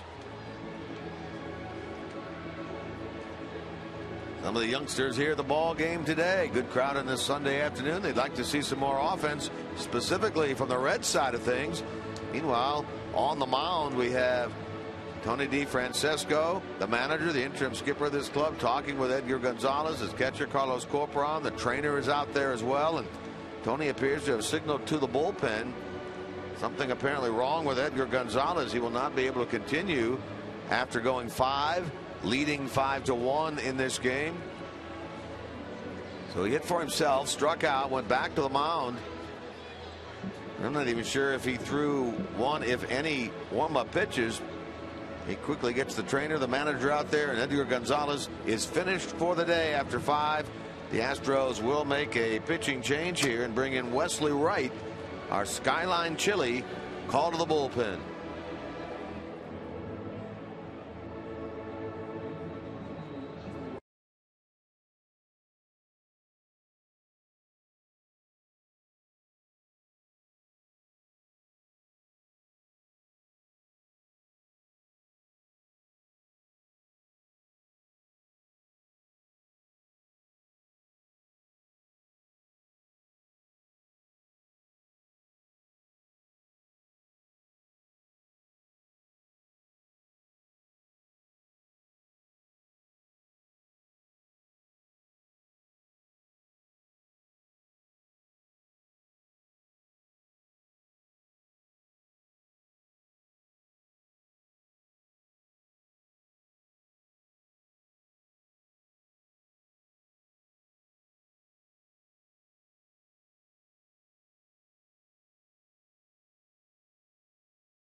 Bleachers here at Great American Ballpark, the Kroger Bleachers, the place to catch all the Reds action with ticket prices starting as low as $8. And for additional savings, plan a group outing of 25 or more. Enjoy the party with your family and friends in the Kroger Bleachers. For tickets, call 513-381-REDS. Visit select Kroger locations or go to Reds.com. Reds will come up here in the bottom of the 6th inning, but they'll do it against a different pitcher who will get all the time he needs to warm up. Wesley Wright, as Edgar Gonzalez left via an injury. 5 innings, 1 run, 2 hits, a walk, and 6 strikeouts for the Houston starter, who was a winner in his Astros debut back on the 3rd 6 days ago against the Pirates. He leaves this game with only a decision going on the winning side for him if he gets one today. Well, a 5 and fly for the starter Edgar Gonzalez, second time in 2 starts, and he's made only 2 starts for the Astros, where he has not even gone 6 innings. He went 5 1/3, picked up a win against the Pittsburgh Pirates. He's gone 5 in this ball game, and he's got a pretty good lead as he will give way to Wesley Wright. Now Wright, 67 games, but he's only thrown 40-something innings, so he's been their loogie. They're left only one guy, but he's going to come in here and probably pitch the entire inning facing right-handers instead of his normal lefties.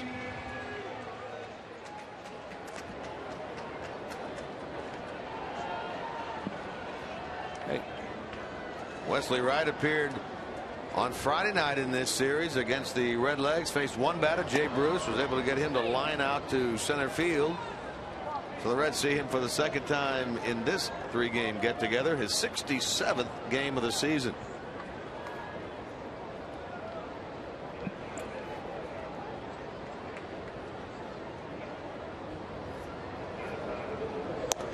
You'll get Phillips, then Gregorius, and then Votto. So a couple of lefties. Anybody gets on Bruce, still another left-hander to face this 27-year-old out of Montgomery, Alabama. Phillips, as you can see, has had a lot of success against Wright.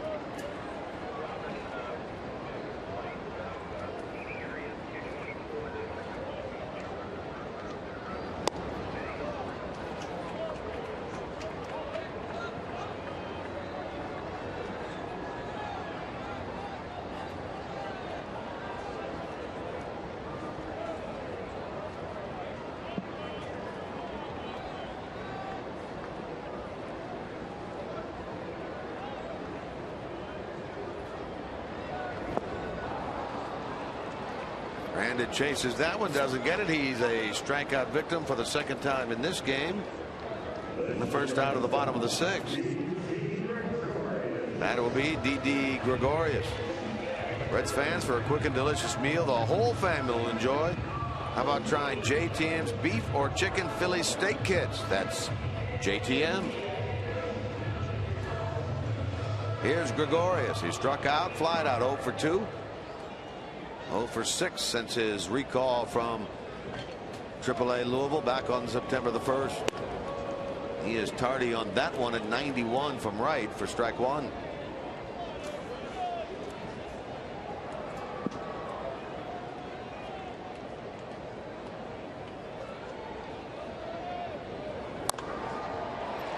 Toward the hole, over to get it, Green. His throw will not be in time. That's an infield single for Didi Gregorius, and that is his first major league hit. So he had Rodriguez get one last night on a single to right. Didi Gregorius gets the infield single here. So his first hit. Tony Sgrany makes his major league debut this afternoon. A lot of firsts going on lately. Well, that's good. That's one thing that you can guarantee in the month of September, that you're going to see players making their major league debut, and along with that, you're going to see some good things happen. And Gregorius, an infield base hit right there. Hope he has many, many more of those. He gets a pretty good lead over there at first, held by Brett Wallace.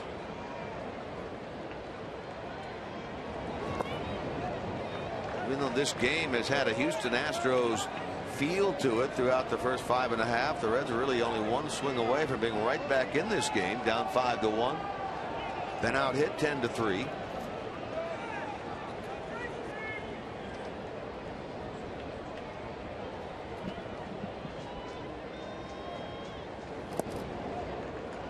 Votto walked and scored the only Reds run of this game. That was back in the 4th. Driven in on the triple by Jay Bruce.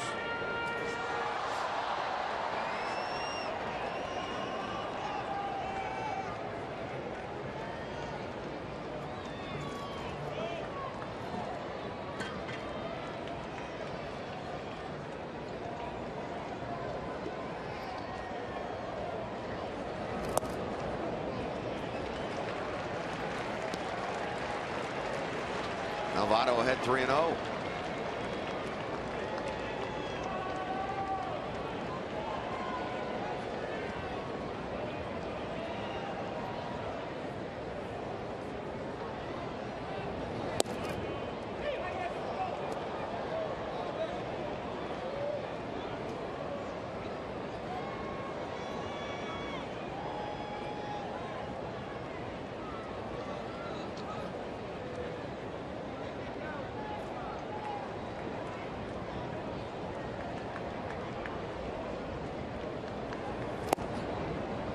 Borderline strike and a full count now to Votto.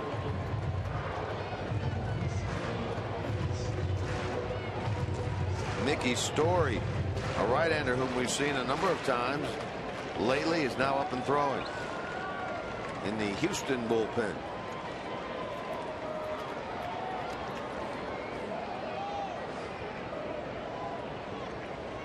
Votto trying to move Gregorius along, who leads away at first.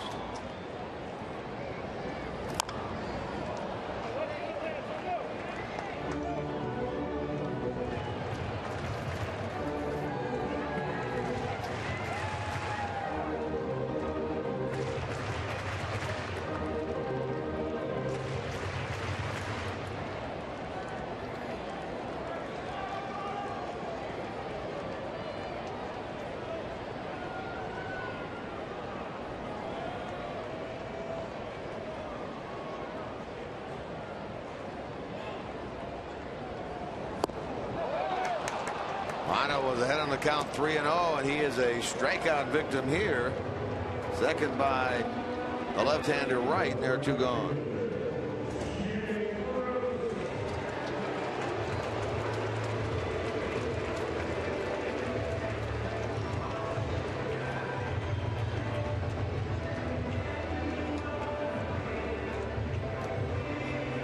Here's Bruce. Kept that hitting streak going, sitting now at 9 with an RBI triple back in the 4th.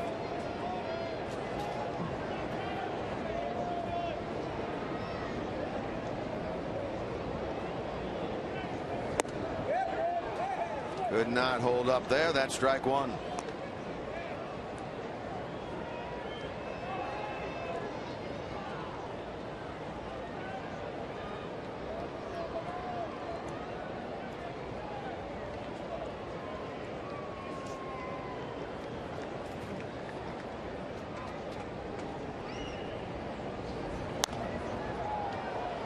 Now Bruce is in the hole, 2 strikes.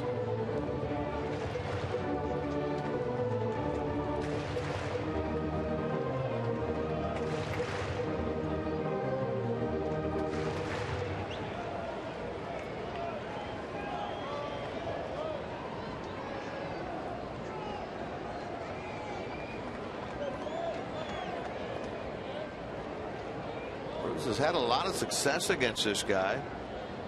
5 for 12 with a couple of home runs lifetime.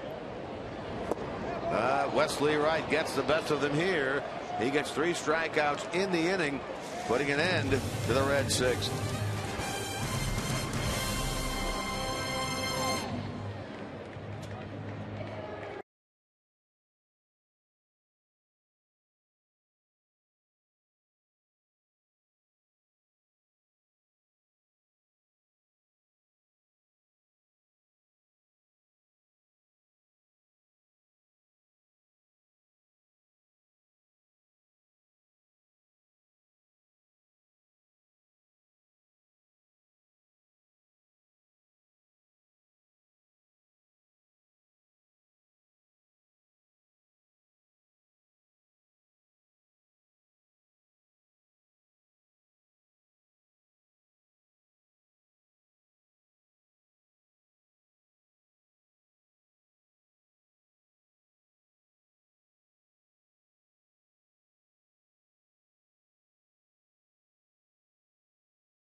Time moment of the game brought to you by Miller Lite. The young left-hander Tony Sgrany makes his big league debut. He pitched 2 innings. He gets Martinez looking in his first batter. Struck out 3 in the 6th inning. Did give up the home run ball to Tyler Green, but boy, very impressive thus far through his first 2 big league innings for the 22-year-old Tony Sgrany, who goes back out there here in inning number 7. Well, Chris, you were talking earlier about you had discussed Sgrany with Tom Browning out on the golf course recently, right? And as it turns out, Tom Browning at the ballpark today, and we've got him in the booth. And Tom, first, great to see you. How was your year in Dayton?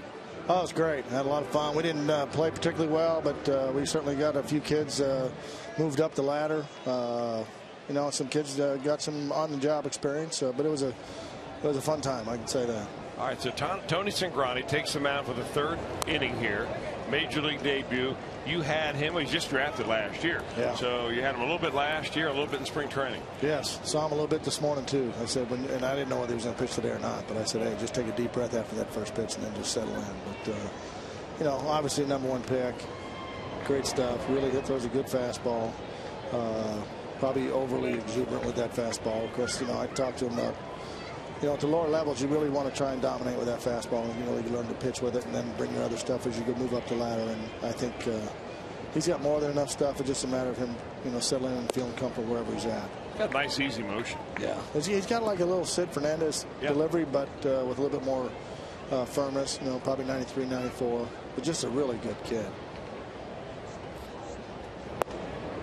All right, so what's a natural progression for a guy like Tony Sgrany? I mean, he made a warp speed climb through the minor leagues this year, you know, and here he is in the major leagues in his first full season. Who would have ever thought that? What's a progression for him, do you think, going forward? What should be his expectations? Well, heck, he's here. I know if I was him. You know, I think the fact that he's up here in the bullpen right now, which is where he was when we drafted him, and then we decided to give him some innings under his belt, so we started him. He did great there as well. I don't know where they see him finishing up here, but they probably have some options. I think, you know, obviously we'll use him in the bullpen here, and if he does well enough, I think during his tryout period, I guess they may even take him on in the playoffs. Finley gets Bogusevic looking, so he has now amassed 5 strikeouts through 2 1/3, and already it sounds like he's becoming a fan favorite, doesn't it? Well, you know, I can't tell you how nervous he probably is out there, but you know, again, I think you can see why he was the #1 pick. He gets very, very composed. He throws from the left side. You know, he got everything in his favor. Just a matter of him going out there and then being relaxed and trying to fit in. There was a lot of talk, Tom, and you know, the Reds have not developed a starting pitcher lefty of their own since you, and there's talk this year that they've only had the right-handed starters, and now here comes this guy. Started early in college, closed at the end of his career, and then back to the starter. Have you talked to him about which one he likes doing better? No, I think when we talked to him about starting, as he does his job, you know, gets over there. You know, I think they just want to make sure they get him some innings. I think that was their. I'm guessing now. I don't really know for sure, but you know, he's obviously could be either one. He really excelled as a starter this year and did a lot of great things. But he's also got bullpen experience, so I think that it's a can't lose situation with him, and obviously for them as well, because if he pitches well enough, he may earn a spot on that roster, and then certainly get some on the field experience going into next year.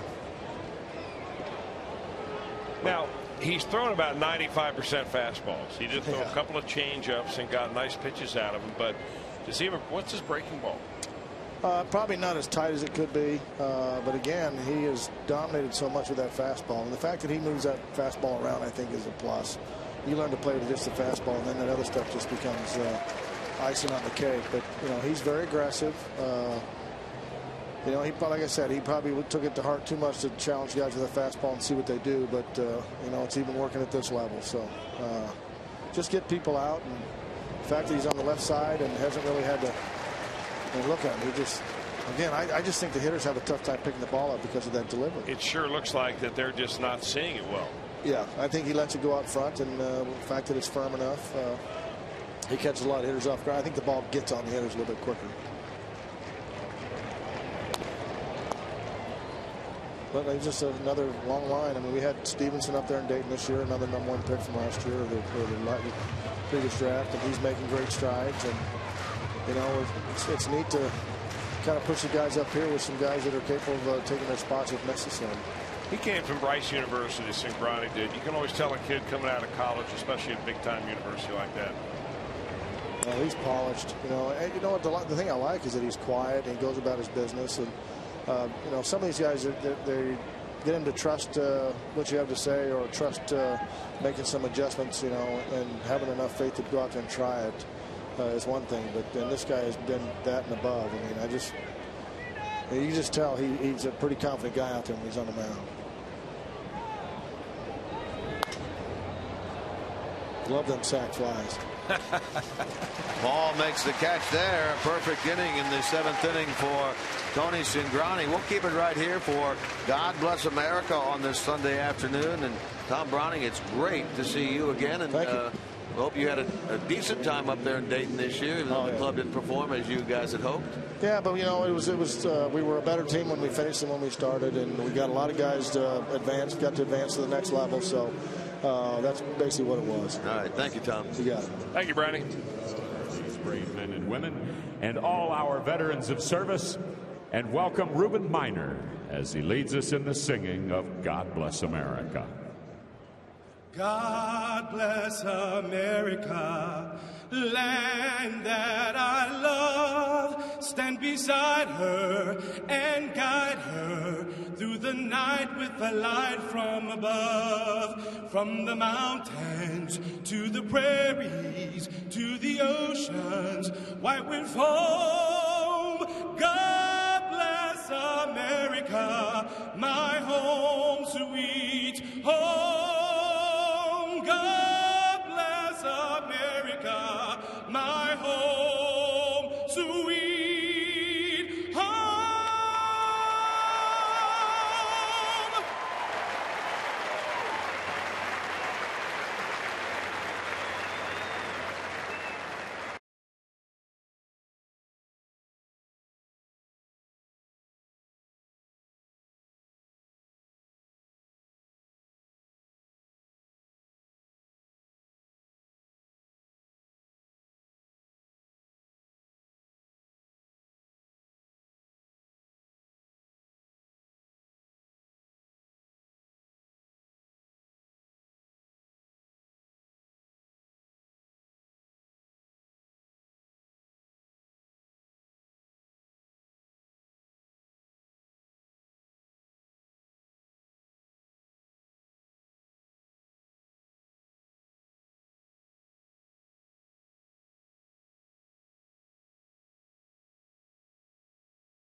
Boys in the Hall, the personal stories of some of the baseball greatest legends. After today's game, it's San Francisco Giants Hall of Famer Juan Marichal. Boys in the Hall, presented by Subway Restaurants, where winners eat.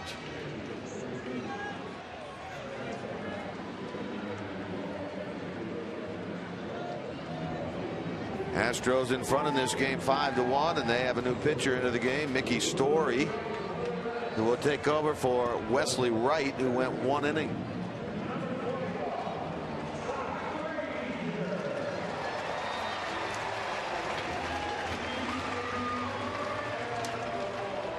Mickey Story worked an inning here on Friday, no runs, 1 hit. You'll get Todd Frazier to start the bottom of the 7th inning. Reds down 5-1.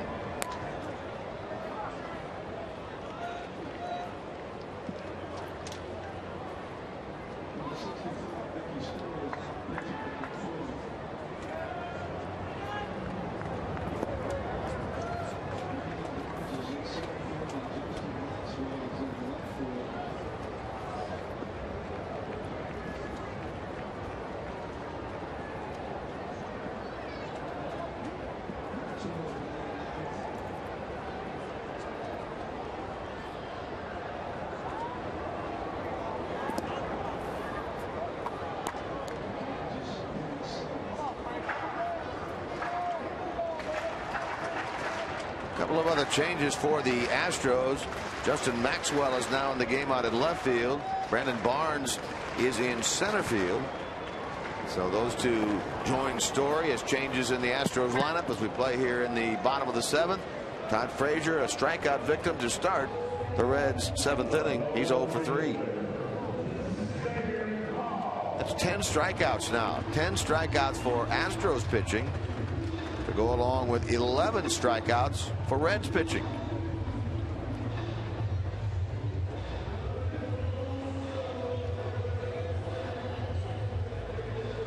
Good to hear, Chris, from Tom Browning, get his take on what's going on with Sgrany and others. Well, he's not the only guy who's very high on Tony Sgrany. Obviously, if you move a young man up in his first full season as a professional, whether he comes out of a big-time college like Rice or not, I mean, this young man has got a world of potential, and he's very polished for his age and his experience in pro ball. So he came and worked his way right through this Astro lineup like it was nothing.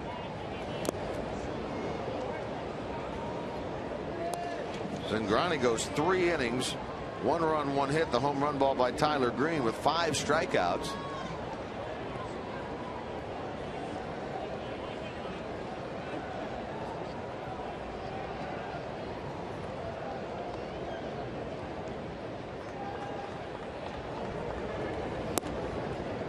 I thought it was very interesting to watch Sgrany pitch and not walk a batter. Normally, you know, you get that old cliche of a wild left-hander with a great arm or a young lefty.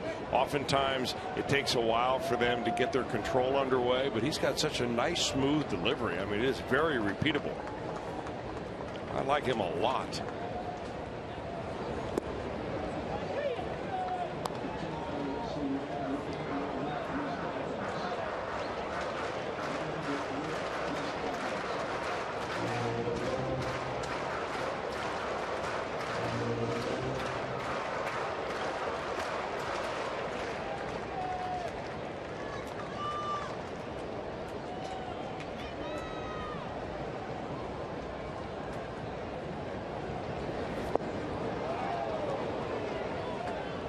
Hall swings and misses, so like Frazier, he's down on strikes.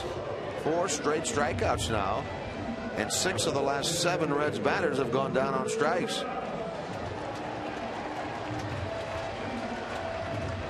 Batter will be Drew Stubbs. Just taking a look back here, Tony Sgrany last worked on the 1st of September, 3 2/3 innings for Pensacola. It's been 8 days since he'd been on the mound. 2 out now for Stubbs. Now that makes his control even more impressive. Of course, I'm sure he's thrown on the side up here. He's worked in front of the pitching coaches a couple of times, I'm sure, to kind of make sure you stay into a groove. Probably did not expect to get into a ball game started by Johnny Cueto, though. Sure.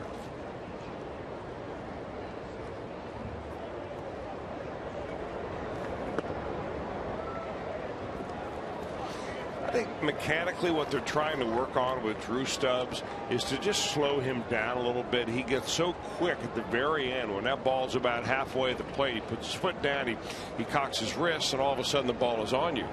They're trying to get him. You see that front leg of his, and if you watch him lift that leg up, they're trying to make him a little bit more deliberate with his left leg.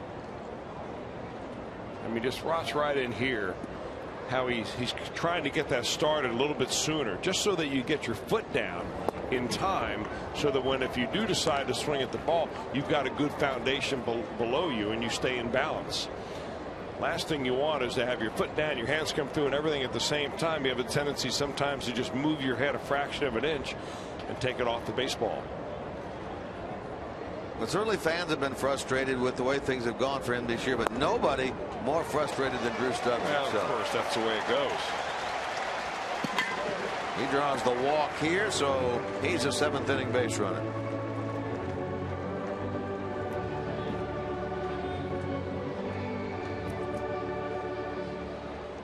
Now Henry Rodriguez comes out of the Reds dugout. He's going to bat for Hannigan.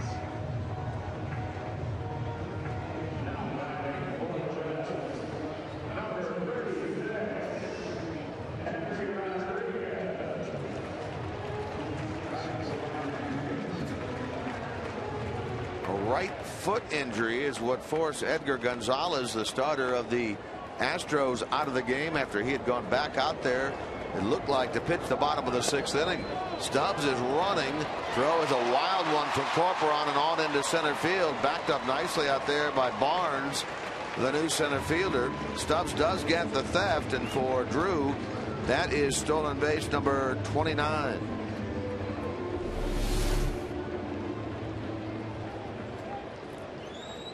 Boy, you could see the tail on that ball as it came out of Corcoran's hand, really running right into the runner, and that's where those middle infielders want to just stay clear of that.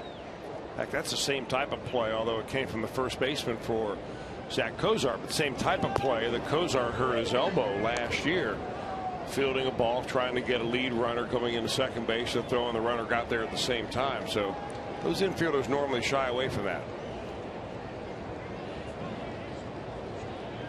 Devin Mazzaraco now standing on deck to bat for Sgrany.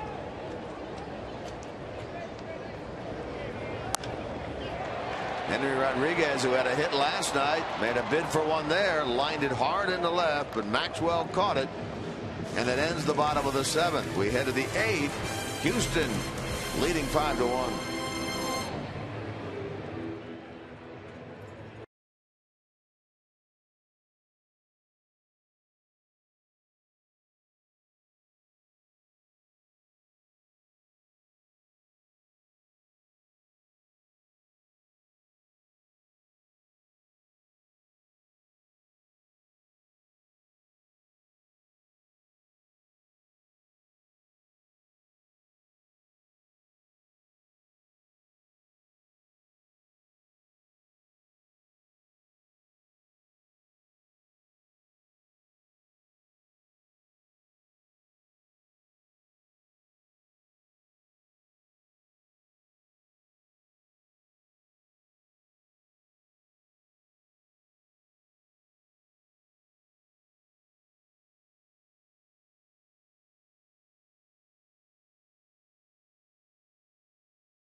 Of the Cincinnati Reds. It may not be reproduced or retransmitted in any form, and the accounts and descriptions of this game may not be disseminated without the express written consent of the Cincinnati Reds.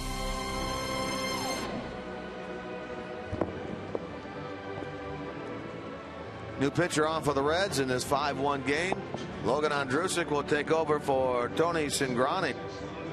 Sgrany does a great job. 3 innings, 1 hit. That was the home run ball by Green, and 5 strikeouts in his major league debut. And all of a sudden, there's going to be a lot of people now outside the organization who really hadn't heard of Tony Sgrany before, raising their eyebrows and saying, what about this big left-hander that we saw on Sunday afternoon make his debut? He was quite impressive, and indeed he was. And he leaves now. Andrusek comes on. New catcher on is Devin Mesoraco. He appears for the first time since his return from AAA. He'll catch Logan Andrusek here and be in the 9 spot in the order, and Andrusek in the 8 hole. Rodriguez pinch hit for Hannigan, and now Andrusek in that spot. Matt Dominguez leads things off. A hard liner at second base. Phillips had it, rolled away momentarily, but he recovers in time to make the play for 1 out.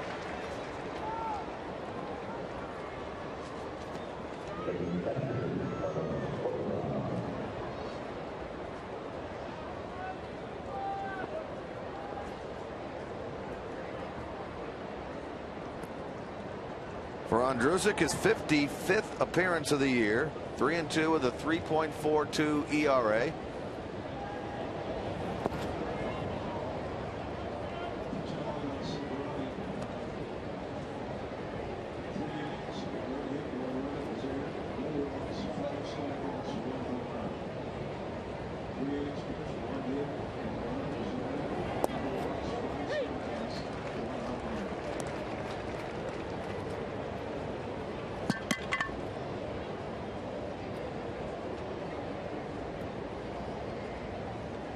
Andrusek appearing for the 2nd time since his return from his option down to Louisville. He went down on the 21st of August, made 3 appearances down there, totaling 4 innings.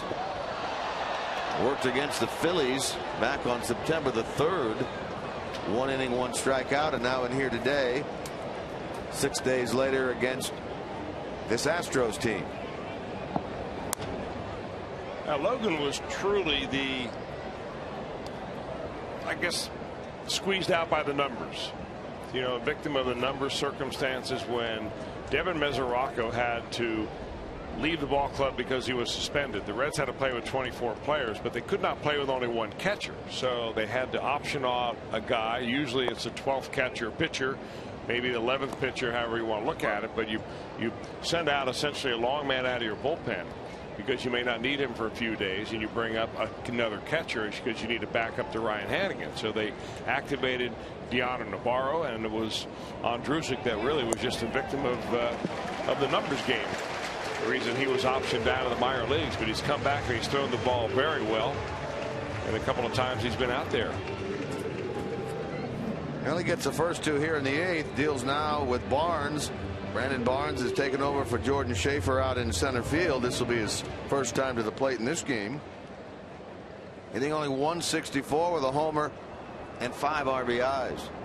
Well, Andrusek will be one of those guys, I guess, that is battling for a spot on that what they certainly hope and believe will be a playoff roster.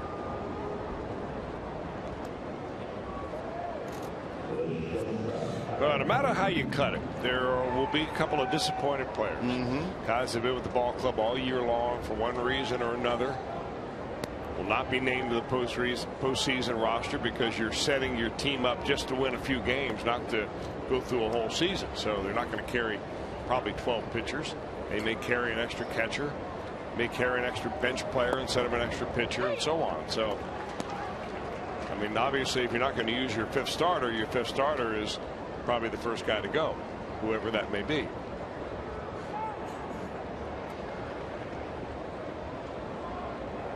Tyler Green, the only blemish on the mark of Tony Sgrany while he was in there. He hit that opposite field home run. That was back in the 6th. He bats here in the 8th. He's 2 for 3 in this game.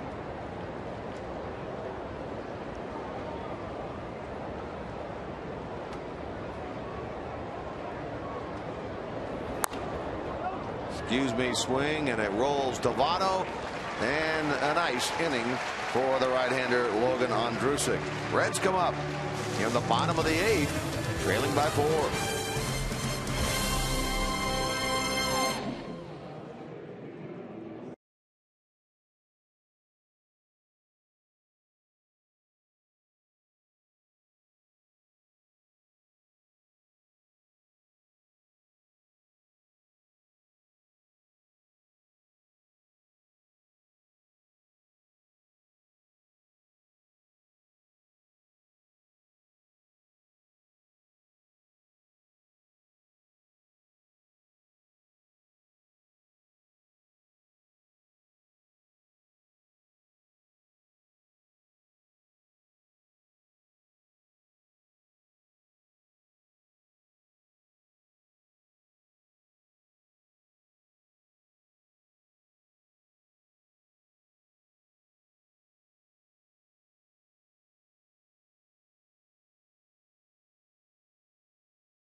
Reminder that after every Reds game, Fox Sports Ohio breaks down the contest with interviews from Dusty Baker and some of the Reds players. That's Reds Live post game, brought to you by Kings Honda in the Kings Auto Mall. Visit KingsHondaUSA.com. This is what's upcoming for the Reds Monday, Tuesday, Wednesday here at Great American Ballpark. The Pittsburgh Pirates here. Tomorrow night's matchup, Wandy Rodriguez against Matt Latos. Kevin Correa against Mike Leake Tuesday. A.J. Burnett, a 15-game winner in his first year as a Pirate, against Homer Bailey on Wednesday. All 3 of those games begin at 7:10, and that means 6:30 with Reds Live on Fox Sports Ohio each one of those nights. Devin Mesoraco leads it off here in the bottom of the 8th.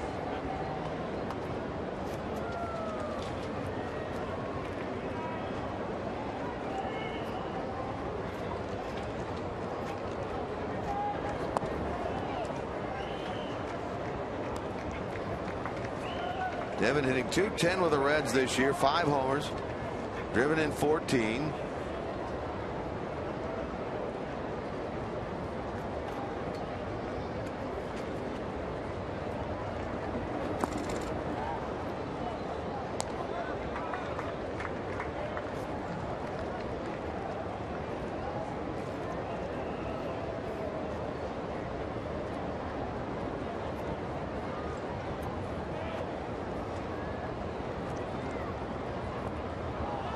He chases that one in the dirt.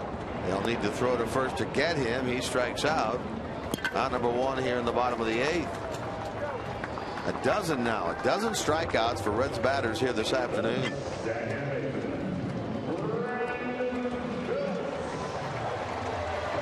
Interesting article in the St. Louis Post-Dispatch today by Rick Hummel, longtime beat writer for the Cardinals, who kind of talks a little bit about the 19 years that the National League Central Division has been around, about how the Astros, of course, leaving the National League after this year, going into the American League West. But the National League Central Division, even though they've been much maligned all the years about being a weak division, of course, 6 teams in the division all the entire time, they produced as many, if not more, playoff teams than any other division from the National League.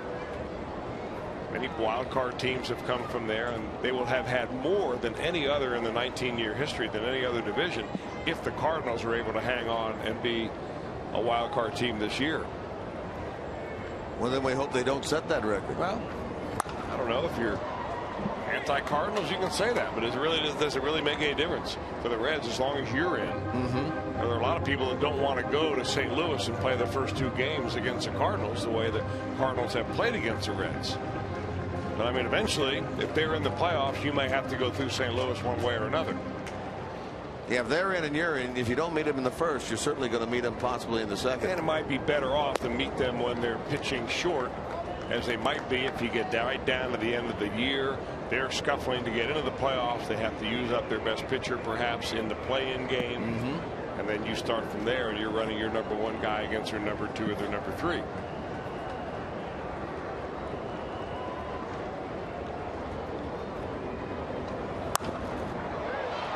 Hard to right field by Phillips, but playable on the edge of the track by Bogusevic. So Brandon today 0 for 4. 2 men out for Didi Gregorius. Now the Astros right now have 96 losses, so there's a real good chance that they're going to lose 100 ball games. The Cubs also have a chance. They've got 86 losses. They've got a chance to lose 100 games also. That would be the first time ever that there would be 2 100-loss teams in the same division in the National League. It happened previously. In fact, it happened 10 years ago.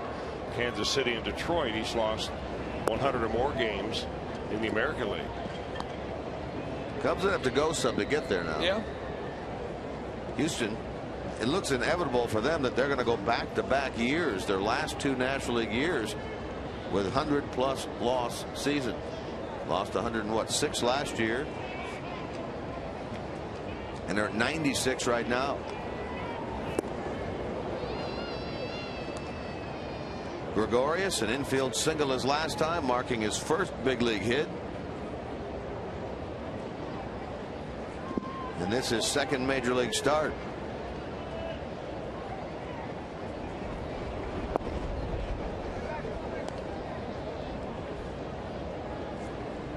Speaking of, the Cardinals are leading 4-2 at home over Milwaukee.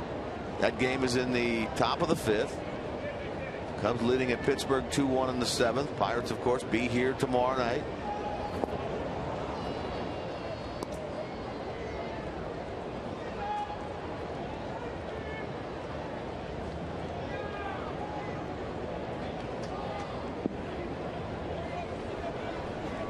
Here's Jose Arredondo throwing out in the Reds bullpen. Boy, Story chewed up Gregorius in that at bat. He gets him on strikes, 2 of them in the inning, and the Reds go in order for the 4th time here this afternoon.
Ohio has been brought to you by Cincinnati Children's, ranking 3rd in the nation again in the U.S. News and World Report's 2012 Best Children's Hospitals, and by the dependable, long-lasting Chevy Silverado and your tri-state Chevy dealers. Not a good news From Great American Ballpark today, the story 5-1 Astros into the 9th inning. Houston jumped in front early with a run in inning number 1 on the sac fly by Fernando Martinez. Then got a 3-run homer off the bat of Matt Dominguez, who's been a Reds killer in this series. Touched up Chapman on Friday night. And he touched up Johnny Cueto here today. It was 4-0 Astros after 3. And it's 5-1 Astros here in the 9th inning. New pitcher on, Chris. Jose Arredondo, 59 games for Jose. The right-hander comes in out of the bullpen, having thrown 54 innings. Good earned run average, having it working. He has distinguished himself earlier in the year as being kind of the go-to guy for Dusty Baker against left-handers. How did you pronounce his name again? Arredondo. You're going to use that the rest of the year? Oh, I have been. Maybe not quite that pronounced. Trilling the R's quite that much. Certainly when the club is down in Miami, you can say it that way.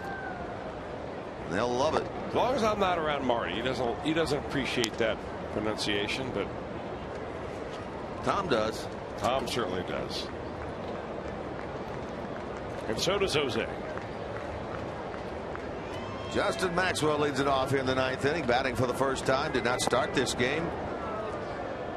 Took over out in left field a couple of innings ago in the 9 spot.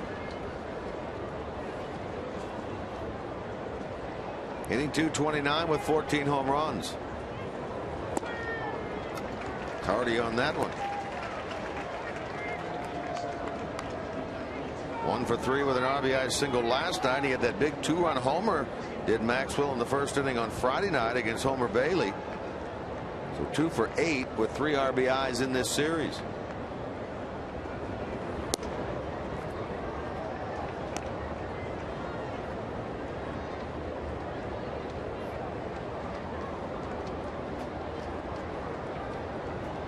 Cueto 4 innings, 4 runs, 9 hits. Tony Sgrany 3 innings in his major league debut. Retired 9 of the 10 batters he faced. The only one that reached against him was the Tyler Green home run ball. Struck out 5, was very impressive. Logan Andrusik, a 4-batter 8th. And the right-hander Arredondo now. There's a hit by Maxwell. So the hit total is now a dozen for the Astros here today.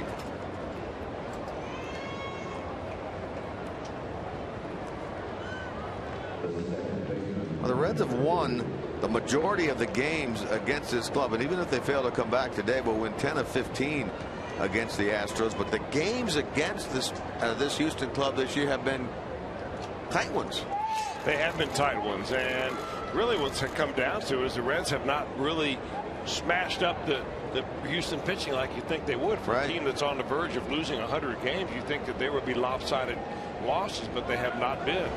The runner going, and the throw is late, and a stolen base here in the 9th inning. You know, it seems like, because the Reds have only had 3 hits on the ball game, that this is a blowout game. I mean, the Reds are 4 runs down. We've seen this Reds ball club come back from deficits like that with no problem before. Maybe not all of it in the 9th inning, but they'll see their closer, Wilton Lopez, who's warming up in the bullpen right now.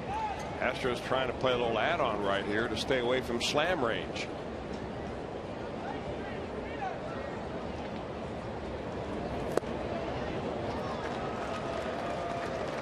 Paredes in this game 2 for 4. 3 hits so far in this series. So I play in right field on Friday, but with the injury to Jose Altuve, he's been their second baseman the last 2 games.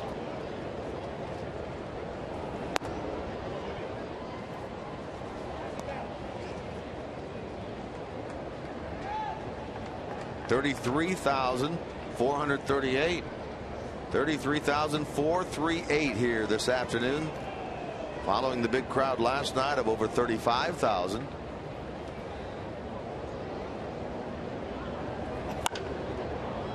Paredes throws bat at ball and lifts a lazy fly ball to right, which is handled by Jay Bruce.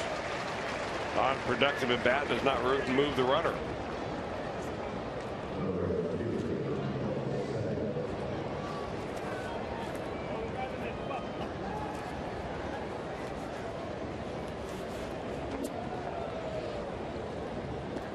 It's a 1-on, 1-out for Brian Bogusevic, who's 1 for 4.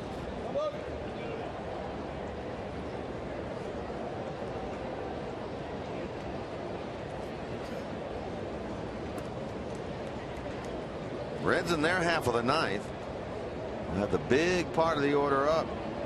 Votto, Bruce, Frazier, anybody gets on, Paul.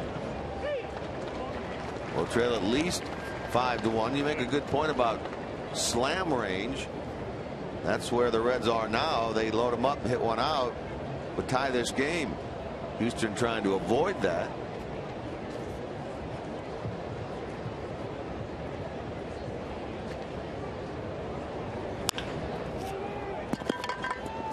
Votto will feed Arredondo for out number 2.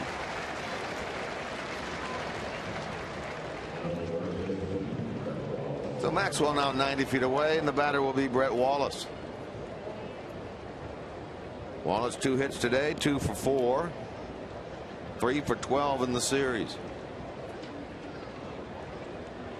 Well, there's still been some conversation about whether Roger Clemens will try to make a comeback and pitch for the Astros. Now, he said he will not, but there are some people around the Astros saying that they just may do that. They're getting ready to have a homestand, a 7-game homestand against the Cubs and the Phillies. Now, those are games that really don't mean anything because neither the Cubs or the Phillies are in any kind of pennant contention right now, wild card or otherwise.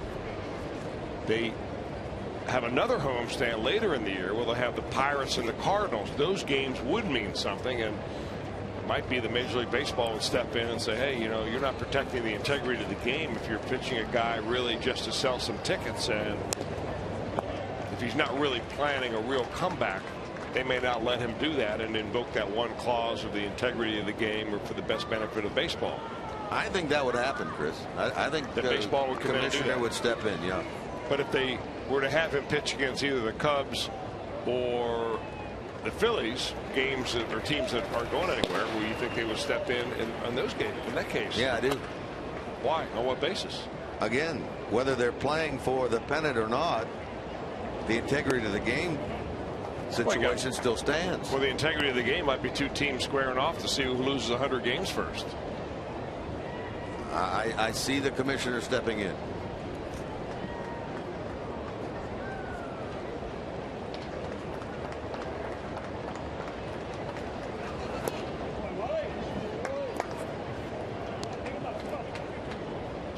To be continued. Yeah. I don't have an opinion either way, and you might be right that the commissioner might step in. They may just do it behind the scenes so that it never really comes out, so that it's written about, covered, and gets all the media hype that it would had he takes, you know, if he comes back and takes them out. Arredondo fields his position well and flips on to Joey Votto. The Wallace is gone, and the Reds get one last crack as a National League opponent against this Houston Astros club come the bottom of the ninth.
game. Let's look to the bottom of the 6th inning. Didi Gregorius, the young man, a hot prospect in the Reds organization, hits that ball to the hole, shows his speed, legs it out.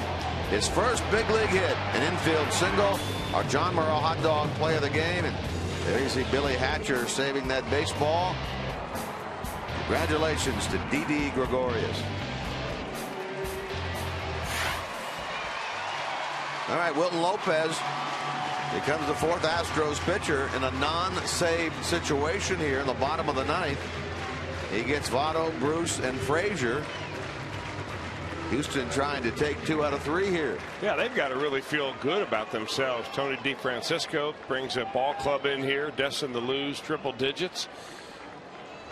National League leading, Central Division leading Reds come, playing at home. They're throwing their ace on the last game, the rubber game. You end up beating them, and they've got to feel pretty good about this. Wilton Lopez is the closer, at least for the moment. Francisco Cordero on the DL.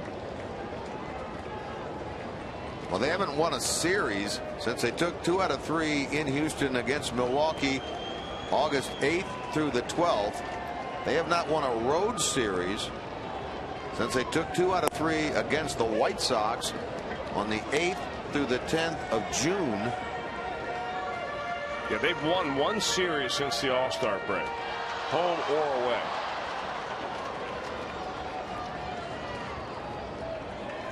They've not won a road series against a National League opponent this year.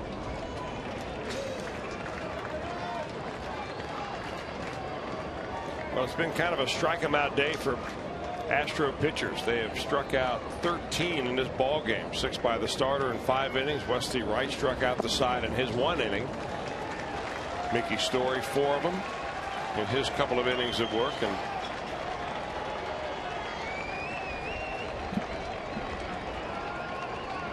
Lopez with a full count.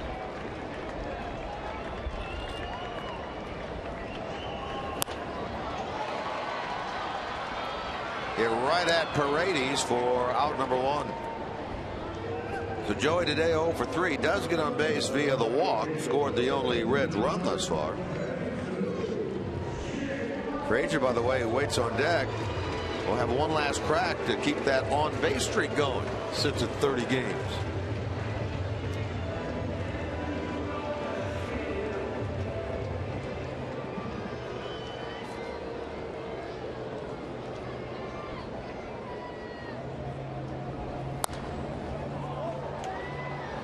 Bruce kept his hitting streak alive. That RBI triple back in the 4th. Now sits at 9 games. That's what he'll take into the Pirate series here tomorrow night.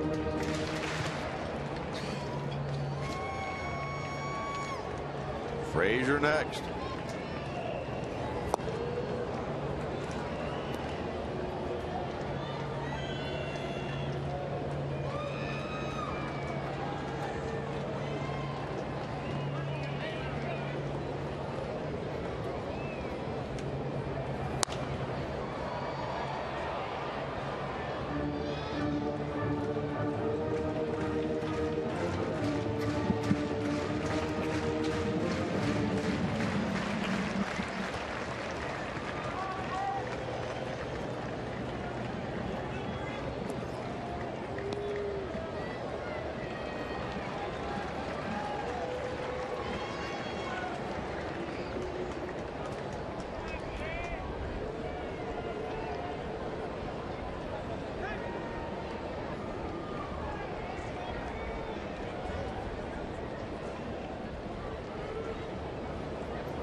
Now Bruce just does stay alive.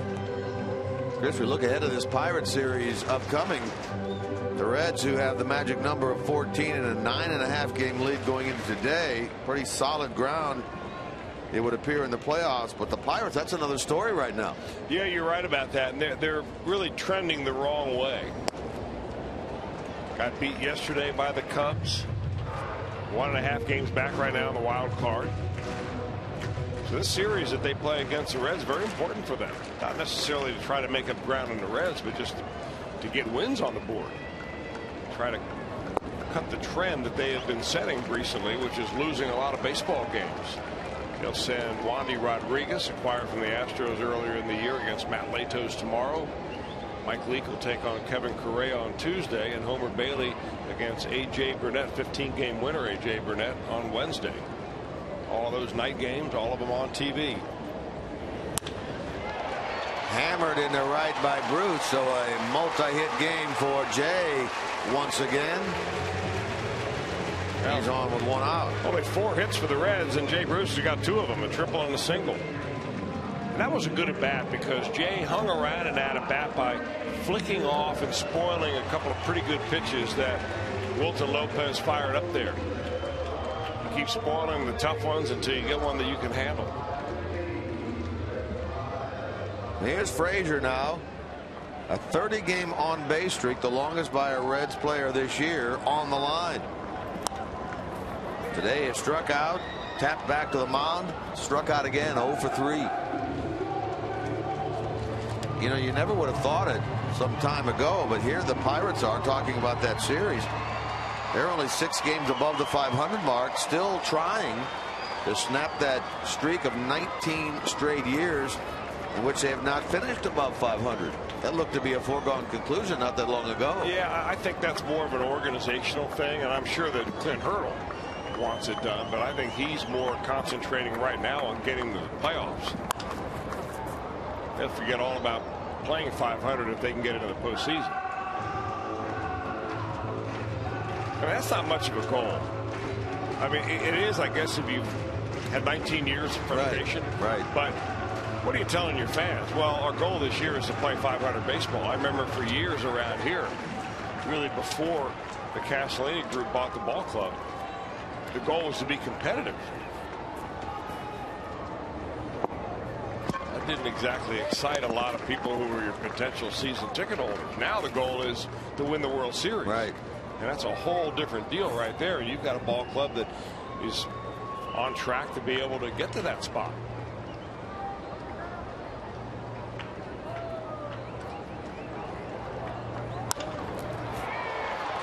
To center field, and Barnes is there, and that's out number 2. So the 30-game on-base streak of Todd Frazier, barring a big comeback here, appears to be over. I think these games coming up with the Pittsburgh Pirates are going to be very good games. You know, when you play a team that is in the hunt, there's something about the intensity of the ball game, and I think the Reds don't want to be embarrassed. They were probably embarrassed here this weekend by possibly losing 2 out of 3 to the Astros. So that you're going to see the intensity of these ball games ratcheted up a little bit more. And if you have not gotten tickets, come on out. It'll be a nice weather week. Monday, Tuesday, and Wednesday all night games. Might be your last chance to see the Reds, depending on what your calendar is. Reds, of course, go on a road trip. They go to Miami and then Chicago after this homestand. So, might be a good 3 games to come on down to the old ball yard. So far this year, the Pirates and the Reds have played 12 times and split those games. Paul shoots one the other way. This game's still ongoing as he lines one out there in the left. Base hit for him. Down to second goes Bruce.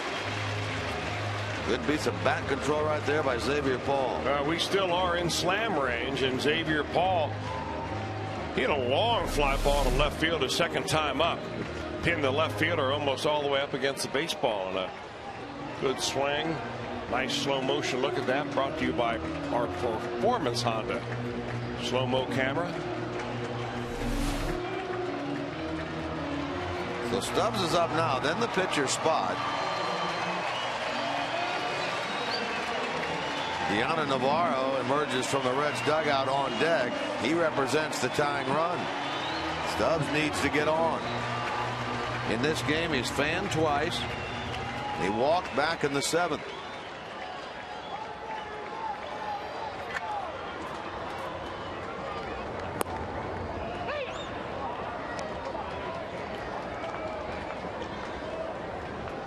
Reds down 5-1 here in the bottom of the 9th.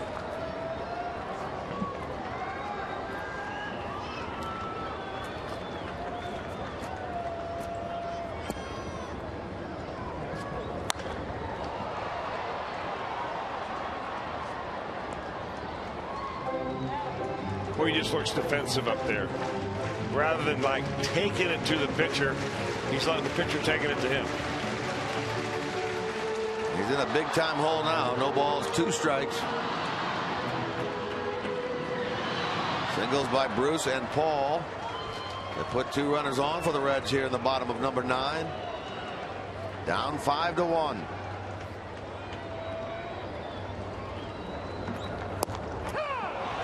Drew takes strike 3, ending the game, and the Astros win the series against the Reds, and in doing so end competition between these 2 teams as National League opponents as they win here this afternoon by the final score of 5-1. Chris, I like your thought, though.